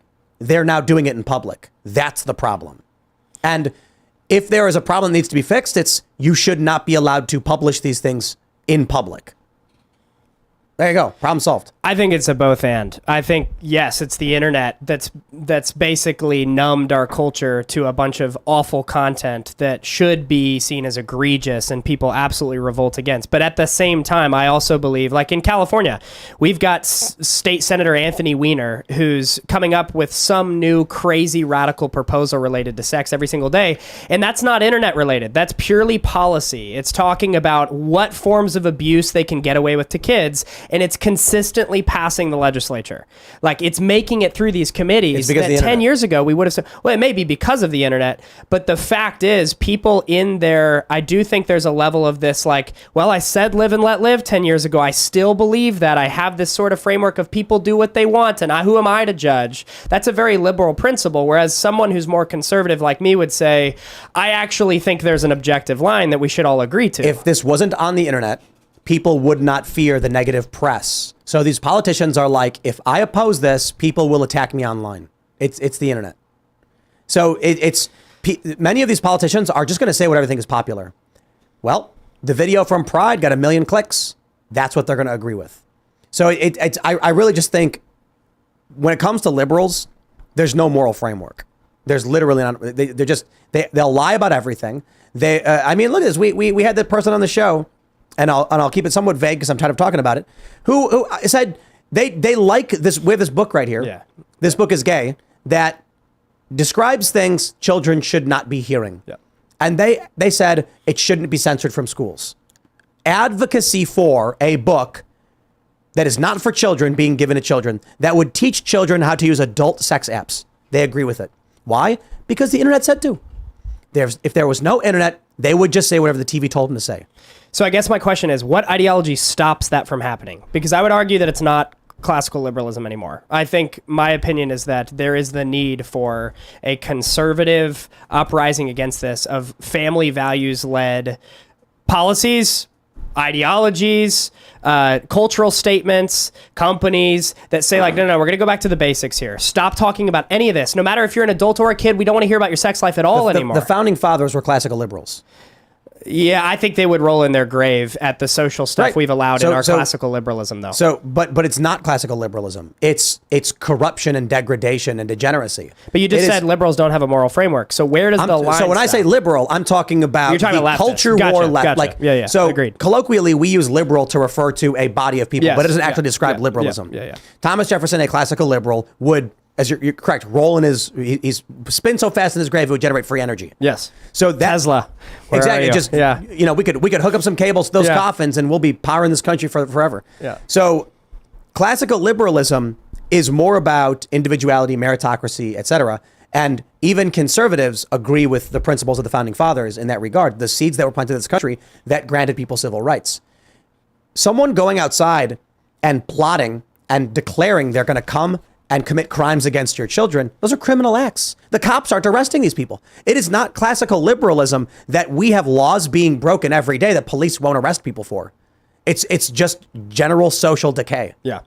So I guess I come back to like, our Constitution's only built for a moral and virtuous people. Even amongst the classical liberals, they had such a sense of conserving something pure that we all have to agree on that or else the society's going to fall apart. So I guess my thing is like, if we wanted to redeem so much of the cultural degradation that's taking place, like, is the goal just to bring it back to a state where everyone's just sort of live and let live, except for when it affects the kids? What's the goal? Because I see most of my classical liberal friends sort of not being on the front lines of a lot of this and not really caring. Where it's my conservative friends that are the ones leading the charge. It's the mama bears that are conservative leading the charge against Are you talking Target. about classical liberals or traditional liberals? I'm talking about classical liberals that would, not in terms of leftist, I'm making a distinction between leftist and liberal. I'm hearing you say that parents lost the teaching of liberal values to their children, and that's what led to a lot of cultural and societal decay. And I would argue that it's actually parents becoming too liberal that has led to a lot of this decay, and that there's a need for more conserving and conservatism back in society and in the household, because we've allowed the line of acceptability to just completely leave sight. It's past the horizon at this point. The way that I understand, or the way that I use liberal and stuff like that, to me, conservatives are conserving liberal values, right? Progressives are trying to progress beyond liberal values. And I think more about the philosophy behind the left and the right. So someone like Rousseau would be like the kind of the father of modern leftism, and whereas like Adam Smith and would be, and the founders of this country would kind of be the liberal idea that, or what I think of as a liberal. So I don't think that we need to have strict controls on people's private lives. I don't think that that we need to worry about who's having sex with who. I do, like, I'm the guy that wants to get rid of the whole Department of Education. Just get rid of it. I'm with you on so that. like, I'm a very small government guy. I want to get rid of as much bureaucracy as possible. And I think that a combination of getting rid of the bureaucracy behind the education of children is, I think it's a start, but it's not going to fix everything, because like I said, this stuff is in the curriculum as well. So there has to be people that are teaching liberalism as in the fundamental rights of individual liberty and stuff like that. And that even goes to the idea that your word is important. So like progressives, the philosophy on the left doesn't come from the philosophy of that we can actually interact with reality, right? They believe that perspective matters and lived experience matters, et cetera. And these are broad ideas that I'm talking about. So there's going to be people that are going to disagree with me. But for purposes of this argument, people on the left don't think things like your word or being honest are important, because they're consequentialists and they're postmodernists. And so they don't believe that truth is a thing that you can actually come in contact with. They believe that the consequences matter, so they'll lie to you. So we need to have people explain why things like consequentialism are bad. And you don't do it by telling a child that consequentialism is bad. You tell them, look, it's important to tell the truth, and here's why. Mm-hmm. That's something people can understand. I think one of the big issues is conservatives for a long time blindly just supported cops. Yeah. And so you have right now, one of the issues in West Virginia is they did a drag show with kids. And so the people in the community are like, hey, are they going to arrest these people? Well, we've seen nothing so far. It's only been a couple of weeks. We'll see. But no one really thinks the AG was going to go after them, despite the fact it's illegal. And it is illegal, because here's the funny thing. And I pulled the law up again. It's so illegal in West Virginia, it is illegal to engage, to cohabitate with someone. Seriously. Like, no persons not married to each other shall lewdly or and lasciviously associate and cohabitate together, or whether married or not, be guilty of open or gross lewdness and lasciviousness. That's still a law, an active law. One of 6 states that still has a law in the books that says if you're not married, you can't live together. Wow.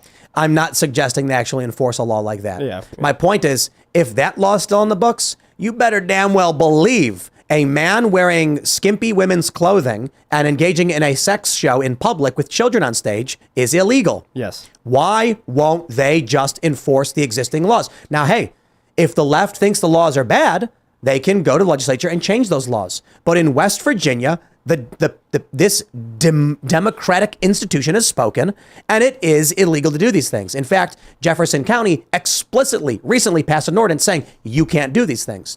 The problem is as people in big cities started engaging in, and pushing the boundary more and more and more, cops were not enforcing the law.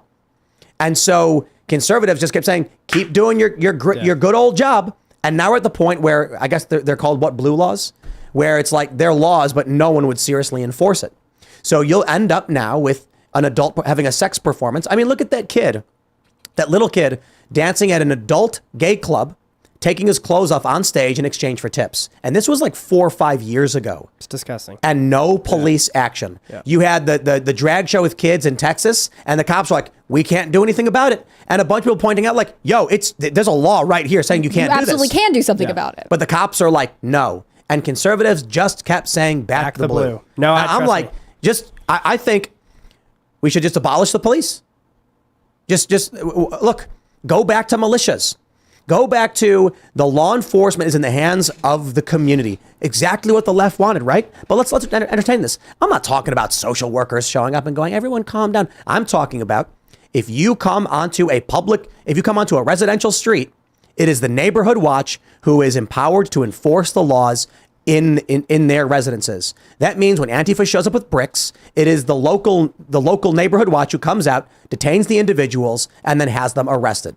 Instead, what happens is the cops show up and they say, look, if we arrest these guys, it'll make a bigger riot. So we're going to let them rampage through your neighborhood. No, enforce the communities. How about that? Give the left exactly what they're asking for. Because if the cops aren't going to arrest the people breaking the law, why should I care if we have cops? Look, we've got mass rioting. Is the federal law enforcement arresting Antifa? No, they're arresting Trump supporters. They're arresting pro-lifers. I am not going to sit here and defend police when law enforcement is going to some pro-lifer's house because they stood in front of a Planned Parenthood. Okay, fine. You want to make that illegal? They went in front of the homes of the Supreme Court justices, also illegal, and those people didn't get arrested. Yep. So they closed small businesses during COVID. So they don't shut down a drag march, but they do shut down the church that stayed open in Kentucky during COVID. Absurd. I'm saying, look. Trust me, I agree. I think that I have more hope for local police departments than I do for the FBI, for example, because it's so centralized and bureaucratic and corrupt at this point. You can't redeem it, so just get rid of it. Local police departments, it was interesting during COVID in California because if you were with Riverside, you were a cop that respected the rule of law. You were not going to shut down businesses. You had a sheriff in the county that was very much on the side of individual liberties. And you had a really respecting police force that actually did their job really well. If you're in LA, though, you were shutting off people's power who were hosting house parties during COVID. And it was by those cops that did the same thing. So trust me, I'm not blindly back the blue. I'm not saying you are, but no, 100%. It is a There was a woman in Minnesota who opened her cafe. They filed charges against her. She fled, and the sheriff hunted her down and arrested her. It's cool. And so, look, you see this across the board, right? In New Jersey, in suburban southern New Jersey, cops went and shut Attila's gym down. Yeah. These cops don't care. No, they don't. They don't enforce the law. They will stand like Luke Rudkowski filmed an interview with a guy who was on a train. A madman with a knife started stabbing people, and the cops were like, we're not going to do anything about that. The cops in New York City are going to give you a ticket, but they can't stop crime. Now, don't get me wrong. There are good cops. We have a video going viral right now of a cop talking to kids about seatbelts. Then he hears gunshots. He runs straight into danger. Yep. Hero. You got the cops who ran into that school when that trans mass shooter was shooting, and they did it by the book, and they stopped that threat, and they saved lives. Heroes. There are a ton of good cops. Mm-hmm. The issue, though, is police are no longer members of the community in regard to what we think is acceptable. They don't want to be involved. So when in Texas, you have angry people from this area being like, these people don't live here, and they're bringing children to a sex show, the cops go, well, I'm not going to get involved. All it takes is for one cop to be like, I'll arrest them. Yeah. It's illegal. Nope, they don't do it. They're afraid they're going to lose their job. And society has given them every reason to be afraid they're going to lose their job.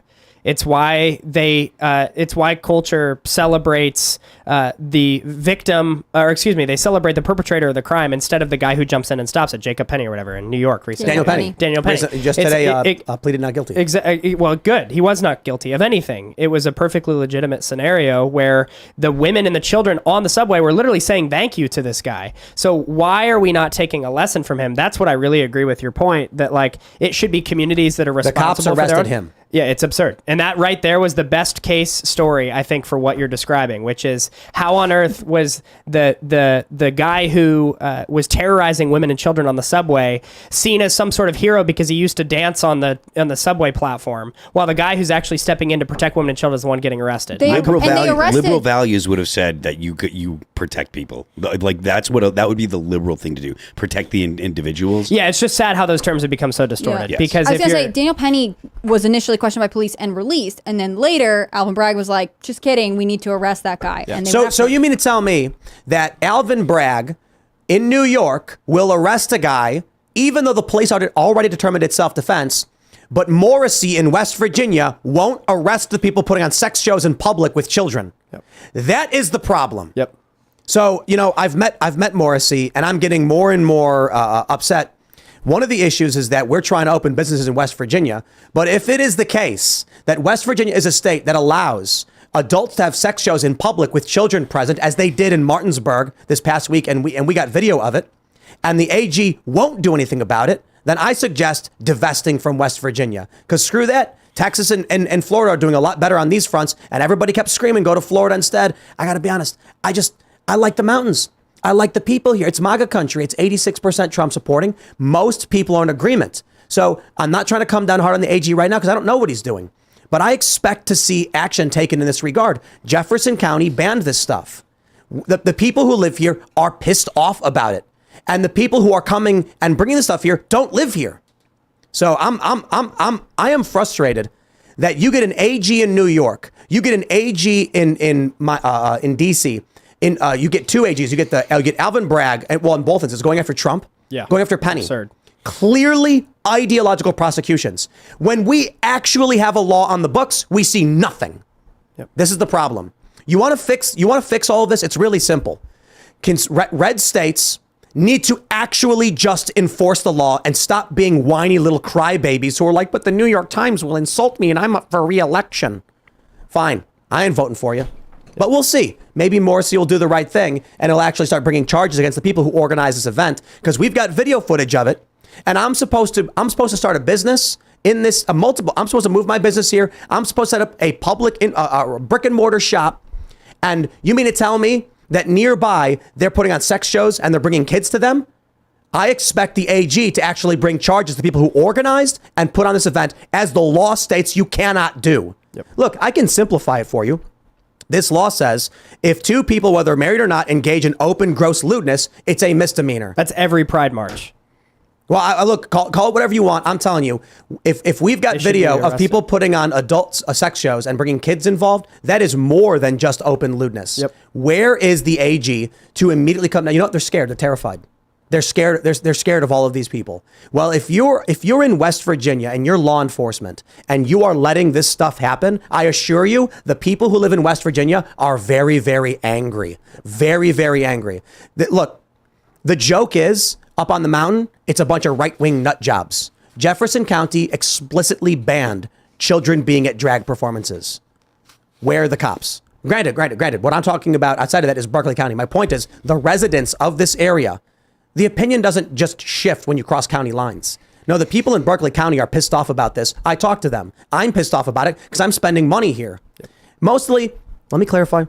I'm not saying that we will see what the AG does, what the sheriff's department does, what the local police do, if anything. I'll give them time. I'm just pissed off that we can see in California, in New York, in Illinois, they release all of these criminals. They arrest the victims. And then where we live, when we expect a rule of law, we still don't get it.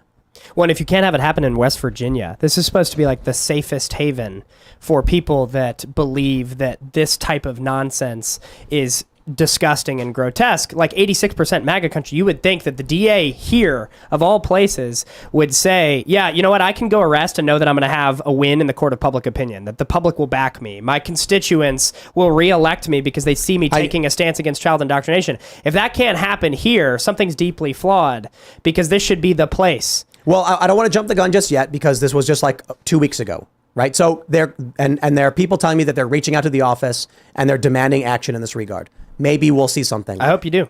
Maybe we need to organize some protests. Maybe we need to take a page out of the of Alinsky's book and start utilizing their own tactics against them. Maybe we need to bring people out for a peaceful march through these streets, demanding an end to this, not letting it happen again. Yep. Let's go to Super Chats. If you haven't already, would you kindly smash that like button, subscribe to this channel, share the show with your friends, become a member at timcast.com. We're going to have a members-only uncensored show coming up for you in about a half an hour. It'll be at 10 p.m. at timcast.com on the front page. You don't want to miss it. But let's read what y'all have to say. All right. I'm Not Your Buddy Guy says, I don't know or have any relation to Annette Lewis, but she's the Albertan woman I mentioned last week who was denied an organ transplant for not being COVID vaxxed. If we can help her with prayers and aid, that would be amazing. Sorry to hear. That's horrifying. Hope for the best. Leif Hagen says, DeSantis just said on Fox that he supports eliminating the Departments of Education, Commerce, Energy, and the IRS. Wow, that's fantastic. Good. I look forward to him deleting that War Room tweet where he put up deepfakes, and then we'll consider voting for him. Yep. How about that? Yep. Yeah, I'm not. I like all the things he's saying, but actions speak louder than words. If DeSantis is saying he's going to do all these really great things, I mean, he's got to prove he actually cares about doing the right thing and take down one tweet. This is the funny thing. It's from the 4th, I think. It's been a month, and they can't just delete it and be like, we shouldn't have put that up. I do not believe they're sincere and being genuine when he says he wants to do these things. Sorry, but y'all can do whatever you want. I'm not saying you don't have to vote for him. You got to look at who funds them. To me, it all comes down to the funding. Who's backing it with money? And I don't love the community of funders. That's true. I'm not as big on that. You know, they ragged on Rubio for getting NRA money. And he was like, they're not giving me money to do things. They're giving me money because of the things I do. And that's the point. I don't care who's giving DeSantis money, but understand the people who are giving him money because he's doing something they like. Yeah, or expect him to do. Yeah, I love that too. I get concerned that sometimes, though, with some politicians, especially ones that have been known to sort of go where the political winds blow, i.e. sort of Jeb Bush in 2016, that the funding really does matter. And there's a reason why Trump was the most grassroots funding campaign that the country's ever seen, because he spoke in the language of the people, so he wasn't beholden to anybody. It at least removes a temptation when you're funded by the people, because you're not having to answer to anybody else that may remove their campaign funding if you're not operating in a way that they like. All right. Dark Gift says, super coincidence. Just heard of Public Square last week and love the app so much. Just got my business listed as of yesterday. Hey, thank you. Thanks for joining us. That's awesome. What's your business? Shout it out. We'd love to promote you. Right on. Bosiva says, do you think New Hampshire will remain a free state, or will its blue neighbors slowly forced to become a commie woke state? Will freedom win? You know, Luke Rutkowski was like, you got to go to New Hampshire. You got to go to New Hampshire. Now he's in Florida. Yeah. But I said, dude, the issue with New Hampshire is you're surrounded by blue states. Yeah. So, I mean, it may be a nice little safe haven so long as this system is existing, but in the event of social breakdown, you're surrounded. The worst thing about Florida is January. I'm sorry, worst thing about New Hampshire is January. Yeah. New But England's such a You mean weird... there's snow? Oh, God. It can be awful up there, yes. Nah, I think that'd be awesome. New England's As weird. long as you got a good, because- strong internet connection and, you know, Hunker you down. You prepare. You go See, snowboarding. We're returning to the internet connection. Broadband. No, I mean, New England's weird because you do have people who vote right, but there's just not enough of them to turn the state. So like Maine is very famously, you know, they send Angus King up every year, and it is a purple state, but they will ultimately always end up blue, at least right now. I'd love to see a shift. It's probably not going to happen. We just moved our headquarters to Florida this month. Right on. June. Moved from San Diego. We're political refugees to Palm Beach, Florida. I can't do the snow. I'm with you. I have a lot of, well, I like the snow. West Virginia didn't have any this year, which kind of sucked, but None of this area had snow. no snow this year. Wow. It's like the first time in a long time. Yeah. Wow. And the fruit is all mass. Like, so we have pawpaw, which is, they call it hillbilly banana. And normally you'll notice little buds growing this time of year. And then in October, they're massive. They're already massive. So I'm wondering if the warm weather has caused them to grow earlier. The fruit season happened a lot earlier, but it's crazy. We got grapes everywhere. Wow. I'm wondering if that may be because it was so warm that the year before we had snow, you know, several times. And you get grapes out here. They're called frost grapes. When at first frost, they become sweet. It goes from like tart to sweet. Wow. Now they're everywhere. And we think it may be that because it was so warm, the plants got an early start in spreading and growing and stuff. What's the hillbilly banana called? Paw. Does it look like a banana? No, it looks more like I don't know, potato. Yeah, I'd say potato. What's it but taste it's like? supposed to be like the texture. It tastes like if you took mango, banana, and avocado and mashed it all together. Avocado's interesting to that mix. Yeah, maybe mango banana mix is probably a better way to describe it. Gotcha. But So it's kind of still sweet. Oh, it's definitely sweet. Yeah, you peel it open and it's like mango inside. You know, People make it like into all kinds of things, but one of the first times I had it, it was as soda, and you could sell it alongside citrus sodas or pineapple or whatever. It's really nice. The fruits that we typically have in stores are because they're easy to grow and transport. So we have probably 5 billion mulberries, and the people, I can't eat them, I'm allergic, but everybody loves them, and they pick them off the tree just to eat them. And you can't transport them, they break too easily. Then we've got wild black raspberry. You can't buy them in stores for the most part because the yield is too low, so it's not a cash crop. But you've got little black raspberries everywhere. You can pick them and just eat them. Nobody wants to invest in growing a low yield crop. Then we have wine berries everywhere. They're wine raspberries. They're Chinese raspberries. There's probably 50 billion of them. They're literally everywhere. You just grab a handful. It's amazing. They're like little candies. It's amazing. All right, T-Rex Pet Shop says, we're so grateful for Public Square. T-Rex Pet Shop has grown significantly as a result of Public Square. If you don't like woke pet stores like PetSmart, Chewy, and Petco, support us as an anti-woke alternative. Michael, do you have pets? I do not have a pet. I'm allergic to pretty much everything. But T-Rex Pet Shop, you guys are awesome. I was actually introduced to your stuff last week. So Cool. big fan of T-Rex Pet Shop. Check it out. Why were you introduced to their stuff if you were allergic to everything? Well, because our Instagram community loved them. Oh, yeah. So okay. everyone was messaging about T-Rex Pet Shop. There's some really cool pet brands on the app, and they were the one that kept getting shouted out last week in a certain post. We do these shopping guides where we say ditch Chewy and replace it with these companies that are on the app, and they were one of them. So shout out to T-Rex Pet Shop. That's pretty cool. Yeah, we have Mr. Bokus has to get a very special food. It's like prescription food. So T-Rex, I don't know if you mentioned if you had that. We were talking about it before, but we're going to like specialty shops, like online to find it. Maybe T-Rex, you got them. Hook them up. What do we got here? Eric Miller says, question for Michael. How about having a media tab for Public Square? You could advertise movies like The Sound of Freedom, comics like Rippaverse, and music like Trash House Records. It's an amazing question. I will say this. Our philosophy as a company is to nail it before we scale it. And so we have a massive mountain in front of us, which is commerce. We are trying to literally become the Amazon replacement, and we're trying to do it in half the time it took them. And so we have a massive set of challenges ahead of us, which we are going to excel at and exceed all expectations on. But we will focus on that mountain first, and then we will worry about others. Having a media alternative, though, is an amazing idea, and I would love to one day incorporate it. There's actually an incredible company called Lore. You familiar with Lore.tv? They're amazing. Are Check they out doing something similar? Lore.tv. Yeah, it's really cool. They're basically us for films, and they actually allow for consumers to help fund the films they want to see created. Cool. Pretty cool. So shout out to Lore, but I love the recommendation. We certainly want more freedom media and liberty focused media. That's for sure. Jack Domingo Conway says, I had a work social in San Diego last week. I was able to push the conversation to Mike Hess Brewing. I didn't tell anyone it was a Public Square business. Here's what you do. Right now, all of you, download Public Square, go onto the app, look for companies that your company, your business uses, and switch to those businesses. So imagine you go to your maybe you have an office, and you go in the break room, and there's coffee and there's snacks. What do? You replace all the coffee with Cast Brew coffee. go. You go to anything you need that you normally have to buy from one of the big chains. Go to Public Square first and see if you can find something from a company that doesn't hate you. Even, you know what? And I'll even say this. Even if a company just doesn't care one way or the other about you, you're still better off going to Public Square because those companies agree with you on American values. This is what it's all about. A lot of the stuff that people need to understand when it comes to purchases are like business scale stuff. So, we were talking about Anheuser-Busch's stock going down. How much of that is retail investors? Very little. It's big institutions that are buying stock, and the reason it only moves in certain directions a little bit is because a big investment firm isn't going to sell off every single share. Retail investors probably sold, but they make up a small portion. Think about this. Imagine there's like a guy who's got an office building with like 10 floors, and there's 10 break rooms. So they're spending $5,000 a month on coffee for their couple hundred employees. Imagine if you went to Public Square found a coffee company that was competitive and liked you and switched to that coffee instead, or to those notepads or to those pens or whatever it is you might want.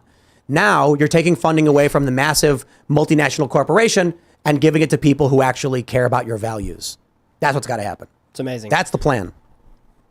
Yeah, so it could be anything. But this is what Jack Domingo's mentioning, a work social. Okay, the next time your company is like, hey, we're doing a picnic, a big thing for the family, why don't you order stuff? Say, okay, go to Public Square and try and get everything you can from those businesses. Some local, some order online, whatever it is you can do. Did they say Mike Hess Brewing? Was that in Mike the comment? Hess Oh, Brewing. yeah. The guy's a legend. He's a patriot. And Right on. a San Diego business that's really well known for super high quality stuff. And actually, that's an important note. We were talking about Bud Light earlier, how it's basically liquid piss. Like, if a company like that was able to get so successful and their product sucks, like what I love about your coffee company and the companies that have been already mentioned that are on Public Square is like, the only way we win is ultimately if the products are really high quality also. Because if Yeah. we're promoting alternatives that are garbage, we're not going to win in the long run. People will go find the quality. But what if you knew that there are actually tens of thousands of businesses that like you, they don't hate you, they don't want to indoctrinate you or your kids, and they happen to offer really high quality stuff. So shout out. So this is our Appalachian Nights. Let's go. We got a bunch of samples sent to us from see it. from a distributor, from a roaster, and then we made our own blend and then tried it, and it was really good. Then had them perfectly formulate it, and I think it's the best coffee I've ever had. I mean, Can I read your mission on the back? This is Yes. so cool. Born of a desire for a bold coffee and a need to build companies that support American values, Cast Brew Coffee was built to provide an alternative to the faceless corporate ecosystem and to foster a parallel economy that supports freedom.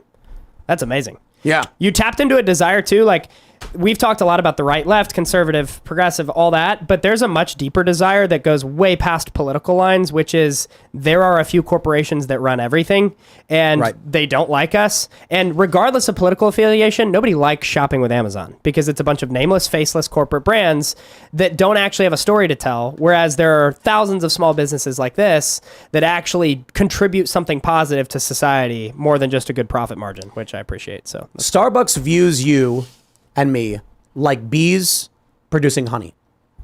If a bee dies, they don't think twice. They walk up, they wear their protective gear because they're worried about potential backlash. They go and they harvest the honey as we swarm around, and they don't care what we're saying or what we're doing. They just want to make sure they're not going to anger the hive and cause problems while they get the honey out. I don't like that. I want to make a coffee company that is trying to earn the business of an individual by going to them, looking them in the eyes and being like, hey man, I have a good coffee. It tastes great. Would you try it? You do? Would you like it? You should buy from me. Whereas the Starbucks approach, being so large, is more like, we have 300 million people in this country. If we change the price in this way, we'll increase by X% and all that stuff. It's all looked at by numbers. If we do a pride campaign, what's our risk assessment? It's like, we're going to lose 3% here and 4% there, but gain 6% here and then lose 2% there. Yeah, I don't care about any of that stuff. That's the faceless sales act of the massive multinational corporation. We want to be like, hey, why don't you come hang out with us at our store? You should come and we should hang out and play video games, and we want it to be community based. The goal of the coffee company is not just to sell bags of coffee on the internet. That's just the start. The goal is to create a physical space where people can come and communicate with like-minded people. The idea is you walk into a coffee shop for your morning coffee, and there are TVs, and those TVs are playing Timcast, Steven Crowder, they're playing Ben Shapiro, and things like that. So when the average person is just walking by and getting their coffee, they are now a part of this community too, and welcome to the conversation. And for other people who don't know who else agrees with them or doesn't and is scared, you know that if you come to a place like this, most people are going to agree with you. yeah. And you're going to be watching that show, and if they get mad about it, they'll leave. But the average person's probably going to be like, he makes a good point. You can be like, I did think he makes a good point. And then you'll talk with like-minded people. That's the big vision for doing coffee. Because otherwise it's like, we could do a bunch of things. We could sell supplements. We could sell T-shirts, whatever. People are like, why coffee? Well, the real reason is because we want physical spaces. And hanging out and having a cup of coffee is the place for people to do things. And we want to put up stages. We're going to have comedy. We're going to have shows. We want to bring back community. And one of the big things we want to do is Saturday morning cartoons, where parents will come at 7 a.m. with their kids. Cartoons will play that are approved, family friendly, none of this weird woke garbage. And there will be pancake sausage and eggs and whatever. And the parents can hang out and talk while the kids hang out and play. And that creates communal bonds between people who are in these local areas. That's what I want to do. Amazing. That's why I'm pissed off about what's going on in West Virginia when I see them doing drag shows with kids, because that is a problem. But I will admit, I think that our mission in the long run does away with that culturally by making it unthinkable. Yep. Like Ron Paul said, should abortion be illegal? It should be unthinkable. Well, some things should be illegal, some things should be enforced, but we will work to make it so that certain things are unthinkable, and we have a good family-friendly community where people work for each other, believe in each other, we respect individual liberties and rights, but we protect kids from predators. Wow. Let's read more Super Chats. Gina Thomason says, rumor has it that Public Square is coming after Amazon. Is that true? When? Take my money. I love it. Well, we hope not to take your money, but we would love for the businesses on the platform to take your money, certainly.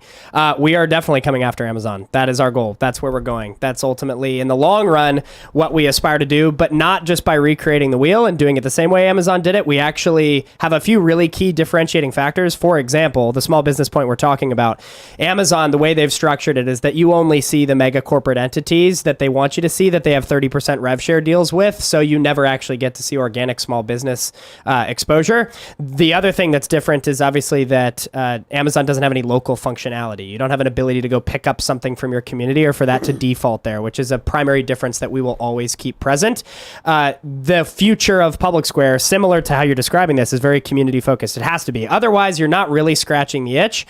If you don't feel like you belong in a community because you need trust in a transaction, you're not going anywhere. So we are definitely going after Amazon. We're actually going public so we can be a company that's well-funded enough by the people with some special protections against activist investors, which is really exciting, so that we can be by the people, for the people, owned by we the people, and have that capital to be able to confront this. This movement is very expensive. People don't realize that. Amazon has had billions of dollars to play with, and so we are going after their power source. We need people that agree with the principles of liberty and the foundational values that this country was built upon to actually shift their dollars toward companies that embrace those values, and that has to also be capitalized. The markets need to be democratized, where we the people actually have investment opportunities for people to pour money into, because right now in the investment world it's dominated by ESG and DEI. So from that framework, we are absolutely going after Amazon, and we got when are you going public? We expect to close here in the next month or so. It's really exciting. To go public, you can go to the stock exchange and everything, and you're going to do the big banner drop? The whole nine. Wow. Yeah. We're partnered in a SPAC transaction. So CLBR on the New York Stock Exchange is the SPAC we're partnered with. So that's the company that we're essentially taking over, and then we're the existing company on the stock exchange. If you're familiar with Rumble, same way that they went public. Right. So Right. de-SPAC transaction, and it's an incredible partnership, and it's a like-minded team that is wanting to take us public, and this will allow us to be a company that's not just funded by angel investors and accredited ones, which I love, but Are you a billionaire yet? no, You're going to be a billionaire. I'm very poor. You're going to be a billionaire. We're pouring everything into the company. When I look at this and I look at Bud Light, the Bud Light effect proves what you're doing is needed. And let me read the super chat for you from Cam. He says, my wife was about to buy a new dress at Target. After all of their pride, she went over to Public Square, got a whole new wardrobe. Let's go. So that's awesome. The stuff that we're seeing. This guy's complaining because you cost him a lot of money. I know, I'm sorry. Target was supposed to save you money by that boycott happening, but yeah. Here's what happens first. People say, hey, don't go to Starbucks, boycott Starbucks. And they're like, where am I supposed to go? Yeah, exactly. I got to be honest. Like, I went to a local cafe, because I was like, I'm not going to go to Starbucks. And I went in there and I was like, I would like a cold brew with heavy cream. And they went, okay. And then, I kid you not, the lady pours the coffee, and then she takes the coffee around, like, somewhat behind the counter where I can still see her, turns her back and does something, then walks back over with coffee. I look at her, I'm like, that's half and half. And then she's like, yeah. And I was like, dude, come on. You could have just told me you didn't have it. Yeah. I know that if I go to Starbucks, they've got everything. Yep. And that's unfortunate, because I'm not a big fan. I do like that Starbucks is going the capitalist route of being like, hey, we shouldn't do these decorations anymore because our customers are getting pissed. That's a good thing. So I'm of the mind to incentivize corporations to do the good thing. So I'm not anti-Starbucks. If they made that move, I think that's where you say, like, hey, Starbucks, instead of they're all striking and trying to take money away from you, I'm gonna keep giving you money if you keep doing things that we like. But what we need is what Public Square provides, an actual way to find what you're looking for. When you're used to these big corporations like Target having what you need, it's hard to know how do you just go and find something. Public Square created that directory. Now it was easy for this guy's wife to go find a dress. It's amazing. It's so good to hear. Another thing is like all of the big corporations are already fed right to you. I mean, if you Google something or if you search for something on the internet, it's probably going to go through Google. It's probably going to be powered by Google, and it's probably going to give you an option to buy it from Amazon automatically without any kind of input from you. So the ability to search is a big deal, you know? Yeah. It's cool. It would be really cool if we get to the point where the businesses that are super activisty, it's going to get to the point where you're going to go on the app and you're going to find most businesses being like, we absolutely agree with this, because the average person does. Yep. And then you're going to find these weirdo activist businesses struggling and going out of business, like that one anti-cop cafe in Seattle, was it? Oh yeah, I can't remember. Where they were like, they were saying defund the police or whatever, and then They went wouldn't out allow cops to even be served. right, Right. and then because of the crime, they went out of business, or something like that. I was Or thinking and it about was how there this- was a car dealership near us that suddenly there were no cars, and when I looked it up, it was like women owned. I was like, this is a bad sign. There was the communist coffee shop in Toronto where you could have your coffee free, and it was donation based, and they didn't last 9 months. Yeah. But you're right. I mean, part of our goal too is that what actually takes place is a total transformative shift from corporate entities that have made a bad bet on woke activism and ESG and DEI, and it actually totally dismantles those philosophies. Because the goal too is that those companies wake up and realize, like, we took a bad bet, this was a bad move, and the profits are moving, not just because people yelled at them, but because they actually moved with their feet and shifted their dollars elsewhere. So stories like that are amazing. Thank you for sharing. That is absolutely the goal. Yep. All right, let's grab some more super chats. Neglectful Sausage says, imagine a state which not only doesn't stop, but actively promotes child abusers who touch kids. And you sit here and do nothing, just go, I'm outraged. How is this different? You won't stop this right now. You're referring to me? I'll tell you what we're doing. We actually have people reaching out to the Attorney General. We are absolutely taking this seriously where we have the ability to do so. I don't live in these other states where this stuff's happening, so what am I supposed to do? What am I go to New York? Well, I don't know if it's directed at you, because like states like New York with Kathy Hochul and California are doing enough damage on their own, and they have enormous populations. I know they lean blue, but surely someone in there should be trying to complain at some point. Look, I went to the reps here in West Virginia, and I was like, I find it absurd that blue states have legalized social poker clubs, but West Virginia hasn't. And they immediately were like, you're right. Let's draft legislation and figure out how to make social poker clubs. The only reason the action is being taken is because someone has to go to them and say, guys, I want action on this. And if they agree, they agree. Mm-hmm. I think there's a strong likelihood that the people we have reaching out to the local law enforcement about these issues, they're going to be like, you're completely correct. We're gonna navigate this. What I believe will be likely to happen is we'll probably get a state level law specifically covering these things. Instead of being like, we're going to apply what they're doing to an existing law, they'll probably want to say, let's, from this point forward, say we put an end to it. Because that's typically the easier legal thing to do without starting a bunch of fights. But we'll see. Because I think the laws already have it, but you'll get the arguments like, oh, that cohabitation law is ridiculous. Nobody would ever enforce something like that, even though it does cover open lewdness in public. We'll see what happens. Nathan C. says, Karl Marx had an incestuous relationship with his daughter, Evelyn. She committed suicide when he remarried. His other children died from neglect. Is that true? Looks to Phil. I mean, Phil's the one who was always talking about Marx. You know the philosophers. Well, I didn't even hear that. I'm sorry. What was that? Karl Marx had an incestuous relationship with his daughter, Evelyn. There's a lot of things about Karl Marx that I've heard. I've heard incestuous relationships. I've heard that he had issues with like boils because he didn't wash. I heard he constantly was asking for money from people. These are all things that I hear from people that tend to not be partial towards Marx. So I don't know how accurate they are, but I mean, they're fun to talk about. All right, what is this? Matthew says, Biden CPAP. I'm late 30s with CPAP. Needs to be worn at night and during naps. Marks disappear after a quick face wash.